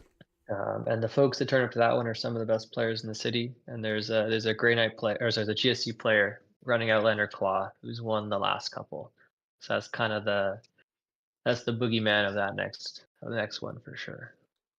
I mean, but like, so their stuff is cheap, obviously, right? Yep. And you said like there was kind of an epiphany on how to play them right about the time they dropped the points. Yep. But like, how do they? So what are the big threats in that? So they did two things. One was they fixed the way the cult ambush worked, and so now, so when the gene so when something dies in the army on a turn 1 or 2 on a 4 up, it comes back. On 3, 4, and 5, it comes back on a 5 up. But they made it so that all of the like infantry with deep strike doesn't come back through the blips anymore. It just comes back through deep strike. And so you kill these little squads, and they just deep strike in next turn exactly where they were, and they keep killing you. But Oh my God. That's but yeah, so and so wild. Did there's nobody playtest that? They're just like, oh no, yeah. this is fine. But it's like it's so random. So like some games you'll have nothing come back. Some games I've heard horror stories, especially against the melee version, the Biosanctic, where you've had to play against someone who's had 5 aberrant squads come back. No, And so no, now thank you. they've got an extra 1,000 points in their army that just kind of showed up out of nowhere, and you're like, where's my extra 1,000 points? Like, what Yeah, is this army rule? I legitimately, when you said that, like my blood rose a little bit. I was starting Yeah, to get mad thinking about that yeah, because those aberrant yeah, squads are like bonkers, dude. I hate chewing absolutely. through those things. Yeah, And then you finally do, and you're like, yeah. And then they have a 33% chance to just get it back with deep strike. yeah, yeah. No, it's So again, I think you wait until December. I think they're working up something new for Cult Ambush, but that doesn't necessarily mean it's going to be more fair. It might be something equally bonkers that's going to come back. Yeah, it's unfortunate, right? Like this game is wildly complex, which is like why I'm drawn to it. But also that means Absolutely. that just changing some wording, like when Knights came out in 10th, it was like you get to re-roll all ones to hit and ones to wound or something because of Well, a the mistype. wording was like re-roll a hit roll of 1 and a wound roll of 1. And you're Right. like a hit roll or all hit rolls of 1? Like, what does Yeah. that mean? So people were Yeah. playing it as you just re-roll ones to hit and re-roll ones to wound all the time, which increases your efficiency by like 20% or 24% or Yeah. something, which is It's just crazy. bonkers. And then they like, let's not even talk about the Titanic line of sight No, yeah. rules. That was Yeah. ridiculous. But and then they just change a couple words here and there, and like, oh, all of a sudden, like knights aren't that good. Yep. And then they have to change a couple more words. I mean, I love debating like what's good, what's bad when we're in this meta where it's like the difference is 40% versus 60%. And we're not in this meta where the difference is 30 versus 80 or something like Yeah, there was rumors it that's used to true. be like that. Yeah. No, So ninth was ninth had some pretty bleak moments for sure.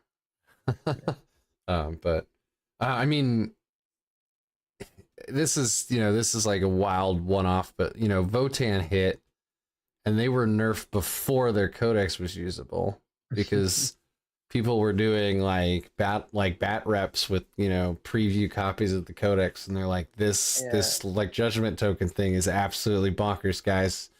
Yeah. Yeah. Well, we had the same thing. I think when the Death Watch Index came out, someone said Yes. there's this strat. I can do Yeah. the anti-infantry 2-up on my squad with all the chain cannon, whatever the assault cannons, and I'll just casually do 30 plus mortal wounds to Yeah. infantry per It activation. it It's was like, it was so much worse. It was you could use a the God, it's not Van Vets. It's the Sternguard? yeah, Sternguard? it No. was that's it. So it was Stern Guard. Because their special power for the Stern Guard at the time was if you kill a unit that you fire at, you can target a new unit and fire again. Oh, jeez. And then Yeah, okay. you spent like a CP to get anti-infantry 2 plus. All their guns except the heavy bolters were dev wounds. So you Yeah. could do like 30 to 33 mortal wounds to one infantry and then switch targets and do 30 to 33 to a second one. Oh, Like that's awful. consistently. Yeah. And Well, and that then was with like the sustained hits detachment ability. So it was yeah. It, that never went live, but people were mathing that out and it was pretty funny. yeah, for sure. So at least they caught that before that one came out. Yeah.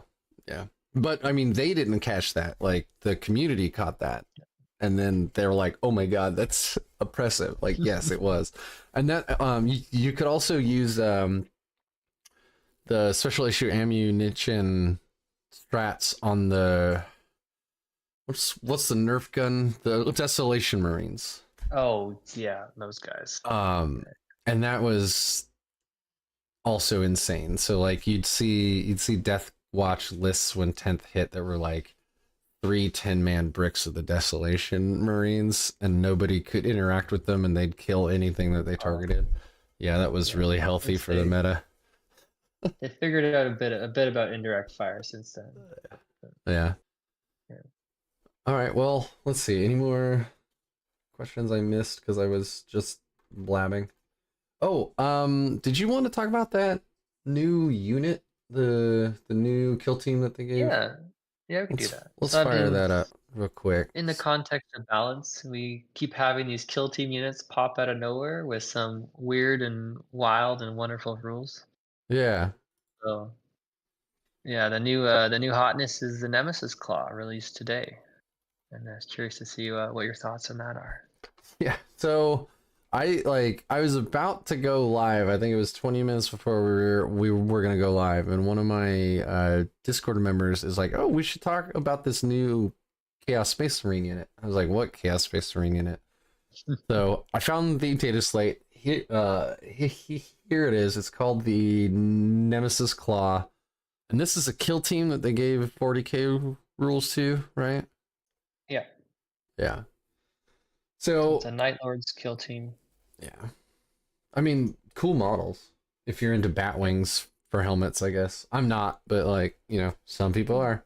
Uh, um, and my basic rundown, I think you and I agree on this, is they're legionnaires with less OC. They cost more, but they have this cool ability. Their war gear is called Voice Eater, and enemy units that aren't monsters or vehicles cannot be targeted with stratagems while they are within engagement range of this unit. And that's pretty cool tech. Yeah. But otherwise, their Uh, weapons, everything is just like a Legionnaire squad. yeah. Yeah. They have a different ability as well. So I think they get +1 to hit if your unit's under starting strength, +1 to hit, +1 to wound under half strength. They're kind of like our purifiers. Got that? They have that rule. Yeah. So But in it's reverse, situational. yeah. Yeah, situational. But that war gear ability against some armies, I can imagine it'd be a really cool tech piece. Yeah. So like Blood Angels are charging in. If you put a Master of Execution there, so now this squad is fighting first. Something charges in, they're not able to fight on death, they're not able to do Armor of Contempt. Um, there's perhaps even like you could be really clever with them, although the investment's pretty high. You could be clever and you could heroically intervene them into something that's charged in that you know is going to want to use stratagems. You can deny them that way. But So it's an option, but as far as I can see, Yeah, they're expensive, so it's they 110 are. points Yeah. for Space Marines. It's the same cost as like a Rubric squad, and the Rubrics are re-rolling all wounds on objectives. So Yeah, I was just gonna point that out. For 5 models, they're 110 points, and they're also Psyker for some reason. okay. Okay, okay. None of their If- weapons have the psychic keyword, yeah. so it doesn't. Why are they psychers? I guess so. Like if the Tyrannid Psyker Eater bug that nobody ever uses is on the board, they get to eat these guys and then like regain Age. HP or whatever. But Yeah. I don't know. Yeah. Okay. Um, great. Okay. Yeah, At least they're not Aquilon. So I appreciate an interesting new mechanic. Someone's gonna find an interesting way of using it, but it doesn't look like it's immediately breaking the game. yeah. I mean, I think it's cool for like it's a tech piece, right? Like nobody's gonna Yeah. bring 3 squads of these. They're gonna bring No. one or something. Um, Yeah. yeah. I don't think they replace Legionnaires. Legionaries, at least not I entirely. mean, no. I mean, what's the Legionnaire special ability? Do you They remember? reroll wound rolls of 1, or they reroll all wound rolls if your opponent's on objective. Yeah, see, that's and they're OC too, which so they want to be on objectives, right? So like, And yeah, that's they're battle line. They yeah, get all the battle line mission rules. exactly. So that's way better for that play. But yeah, I mean, it's interesting. It's definitely not like it's not going to be ubiquitous like the Aquilans are right now. Or Aquilans, right? That's how you pronounce it. Aquilons, I've heard it both. I've heard it both Aquilons, ways.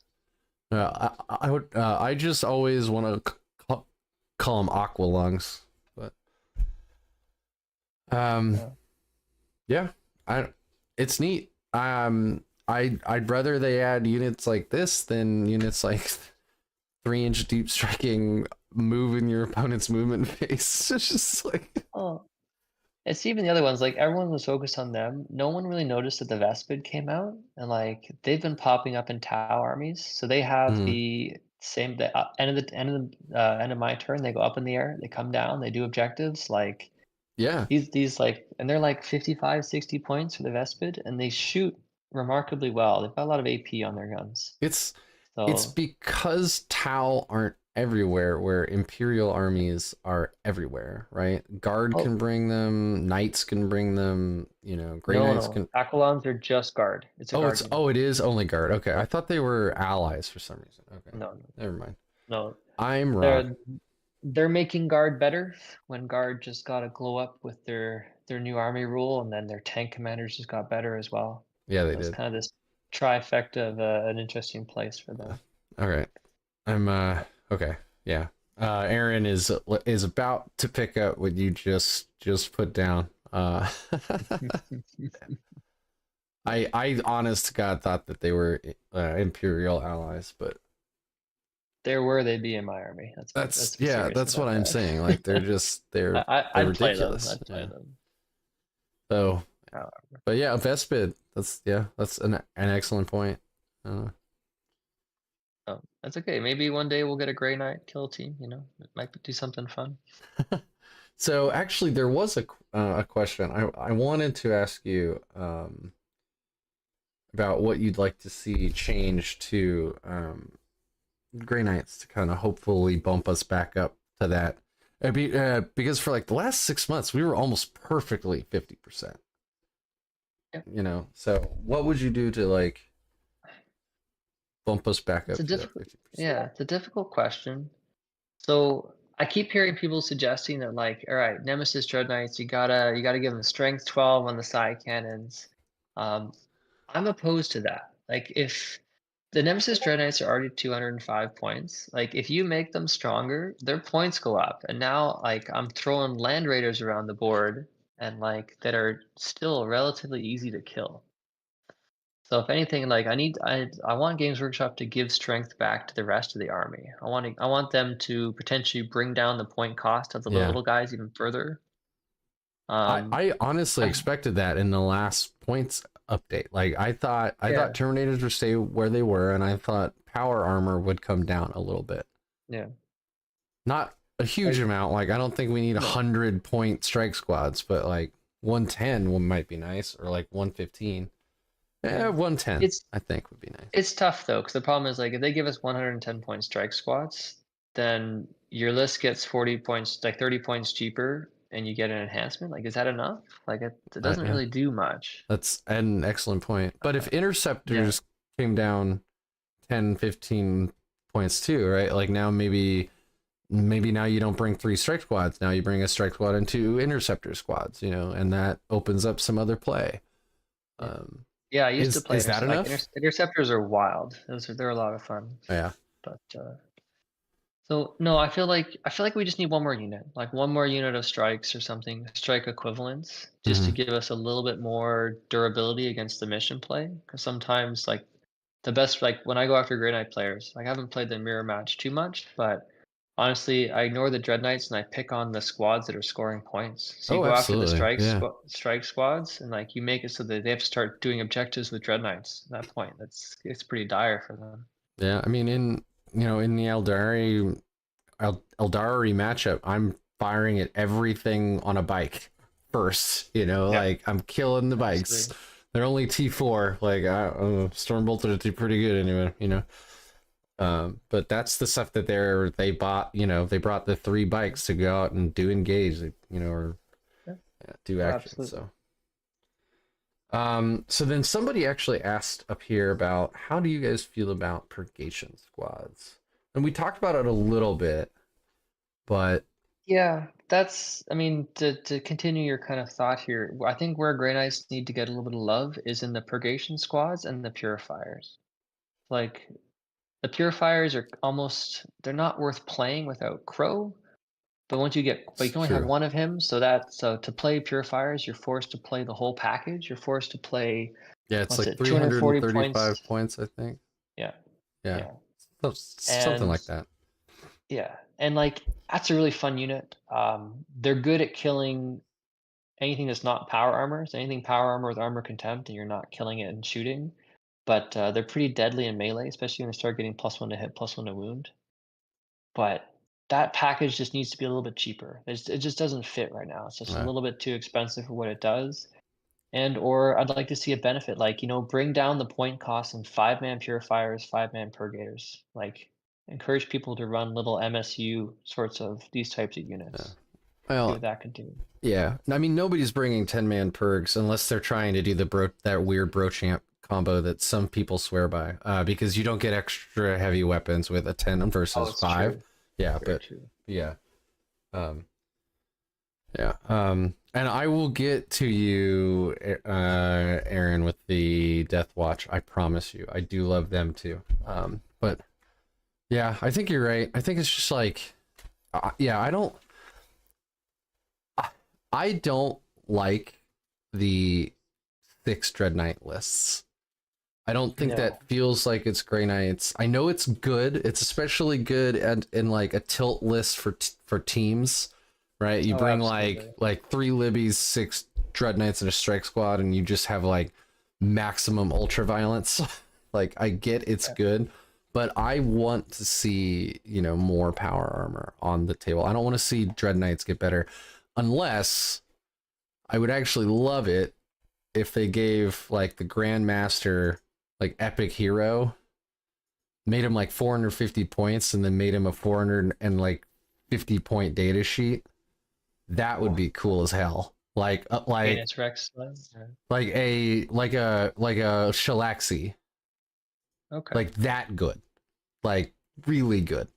See, But and I don't. here Yeah, here all I want is I want them, instead of having target him with strats for 1 CP, give him the -1 CP on strats. Give yeah, him the like that'd be great give him too. more Yeah. play. Uh, Give our grandmaster same thing. Let him reuse strats, thank not a you. once per game. Like Yeah, little like there's some like little bits of love they could give that would actually yeah, make a big difference yeah. to what Grey Knights can do. That's an excellent point. Like the once a game -1.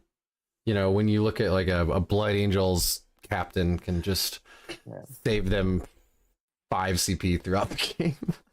Like Yeah. we get to save 1. Yeah. Yeah. I That know are why like they do that. Like they don't want to have 3 bricks of Terminators or Paladins being led by Grandmasters all misting. Like, so they'd never give them that Oh. caveat that lets them get around the like, you know, strat use. So they fixed that. So, I mean, they could give them the blanket strats or one less, and it's still like you still can't double up on strats with that. You Yeah. still only get one miss. You get a few more radiant strikes. You might actually play the Halo and Soulfire might actually get used. Thank you. If you could Oh do gosh. a Yeah. -1 on it. So Halo, I like Halo is just, it needs a tier cost where it's like if used retroactively, it's 2 CP. So like in your opponent's shooting phase, if they target you, it's 2 CP. If you use it proactively in your movement phase, it's 1 CP.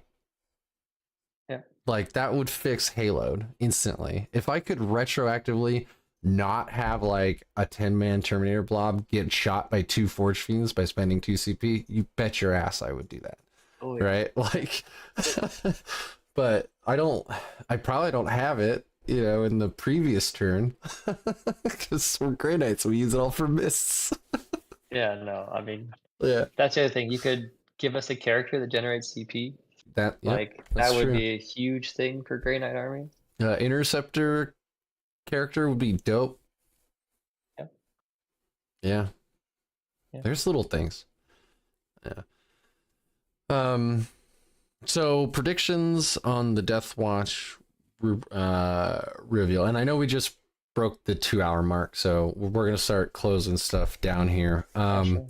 But yeah, I honestly, if they brought back Black Spear, and then I don't know, I should do a video about this actually, and just fixed the special issue ammo strats. Like I thought that had, like, they get a little bit of the uppy downy teleporty stuff that Grey Knights did, but they get access to like the wide swath, the Space Marine stuff. So like you could bring Lancers or Vindicators. You know, I just, if they brought that back, I honestly think it'd be pretty legit. Black Spear needed a little bit of love though. Usually in those special issue ammo strats, because they changed them to only affect bolters, which thematically makes sense, but like a lot of the units you can put them on don't have great bolters. So Yeah, it's tough. I mean, I played one Black Spear player, and his approach, the same thing, was like the up down sadly doesn't go on the Death Watch units. It goes on the Centurion Devastator brick. oh, yeah, The same way that Vanguard Spearhead is doing it right now. So yeah. I would love it if it like that's a very cool ability, and like maybe it should be used twice. Maybe it should get 2 up downs, but they're It forced to use it on yeah. Terminator, like they're forced to use it on Death Watch. Terminators or Death Watch So kill teams, like restrict it to them. so Make it this very actually interesting. did work on 2 units if you targeted kill teams. And that's kind Oh, of the okay. problem, is the Proteus kill team. That's the firstborn kill team. That's the one with the Terminators and the Vanguard Vet and the bike in it and stuff. That's the most thematic cool one, I think. But it was also the one with like the weirdest weapon profiles and the worst bolters. So like, of course, in that instance, you're gonna be like, or I could put it on a 6-man Centurion Devastator squad and I get like 12 las cannons and, you know, 6 hurricane bolters, and, you know, like that's a way, you know, that's way better, and it's faster to roll out anyway. So the kill teams need to be more exciting as well. Like the Fortis kill team, that's the Hellblaster intercessor one, is real bad, or was real bad this edition. So, and then like the Proteus kill team was so expensive. It was 330 points for 10 dudes. Oh, wow. So if you slap a Watchmaster in there, you're at like 440 points. And you can advance and charge and shoot and fall back and charge and shoot. And you can, you know, use free strats and stuff, which was insane. But like 440 points was a lot. A lot. So Yeah, that's a big investment for sure. I honestly, I thought like the long and like short of it is, I thought Black Spear was pretty good. They need to tweak it a bit, or it'll hit and it'll go off like a fart in church, and no one will care. So I don't know. Yeah. I really hope they don't lean into what they've already got. Like, I you have a know, stinking feeling that they will. Like, I don't think they're bringing back data sheets. I think they're having a hard enough time balancing the data sheets that they have. And mm, so I feel like they're going to give you more rules, but you're not getting you're maybe not getting the kill teams back that you're looking for. yeah, which is Would too be my bad. prediction. The mixed kill teams were like the Death Watch thing, at Oh least yeah, in my mind.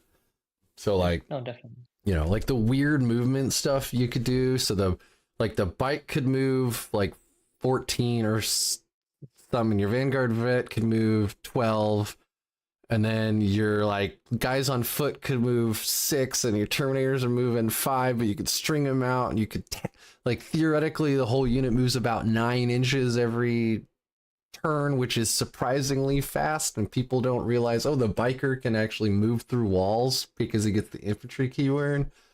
Goodness. And then Okay. people are like, I don't what's going on. I don't understand this army. And I'm like, yes, excellent. I like it opened up all kinds of weird, cool combos like that. But yeah, it doesn't fit the format where they're like, you buy a box, that is your unit, right? Like you buy Grey Yeah. Knight Terminators. That's it. Well, yeah. Yeah. And I think, unfortunately, that's the way they've been going. Like you saw that in the Nemesis Claw data sheet, where it's like the weapon restrictions are ridiculous. Like you can have one of this weapon, one of this weapon, one of this weapon, and that's the way they're going. They're box locking everything. So like you buy the box, you get one of each weapon, and Box that's your lock. team. That's a good, yeah. Yeah. I mean, apparently, and I didn't play back then, like I started playing in ninth, so like to me, I don't care about Primaris or whatever, but like, you know, in third and fourth, and even before that, like a Space Marine tactical team got like, you know, one heavy weapon, and the sergeant got one special weapon. And that was part of being Space Marines, is you got to take these different weapons, right? And that was being a tactical squad. And then they go into like Primaris, like Hell Blasters. They all have plasma blasters. Yeah, plasma guns. Yeah. Full stop, right? So, yeah. I don't know. Well, Ben, it's been 2 hours and 10 minutes. It's been awesome, dude. Thank you for that in-depth analysis on every single matchup. I don't know if you were watching chat, but like folks are like, how the hell does he remember all this stuff? And I know you're making notes, and you sent me that the slides. I say, yeah, Yeah. you asked me to come on this. I did I mean, I watched a lot of YouTubers. I did the equivalent of Innis reports and like, all right, this is the army and this is the matchup. And I had it come to that. I was ready with the like, I'll point behind this ruin. I was over No, here. that's fantastic. Yeah, Yeah, I wish I'd had like, more time to be prepared enough to take advantage of that. okay. If I'm honest, but no, lots of great information, cool tech choices. Do you have anything you want to plug? You got like a website or a Discord or team? Nope. No? I play for the Fact Buddies. That's the fun at all costs team. So Nice. we go out there, and we hope to have fun at all costs. That's what we try to. We try to have good games, and so that's who I play for, and it's all people I met just playing Warhammer here. So That is fantastic. I love that. So with that, I don't see any more questions in chat, so I'm gonna go ahead and close this down. Thank you, everybody, for chilling with us. And you know, like, comment, subscribe, all that crap. There are links below to my Discord, and the Grey Knight one and the Death Watch one. They're not dead. They're still very active, and they're still very passionate. So if you love your dudes in black, that's where you want to be. And with that, thank you very much, everybody, and don't forget to call your parents.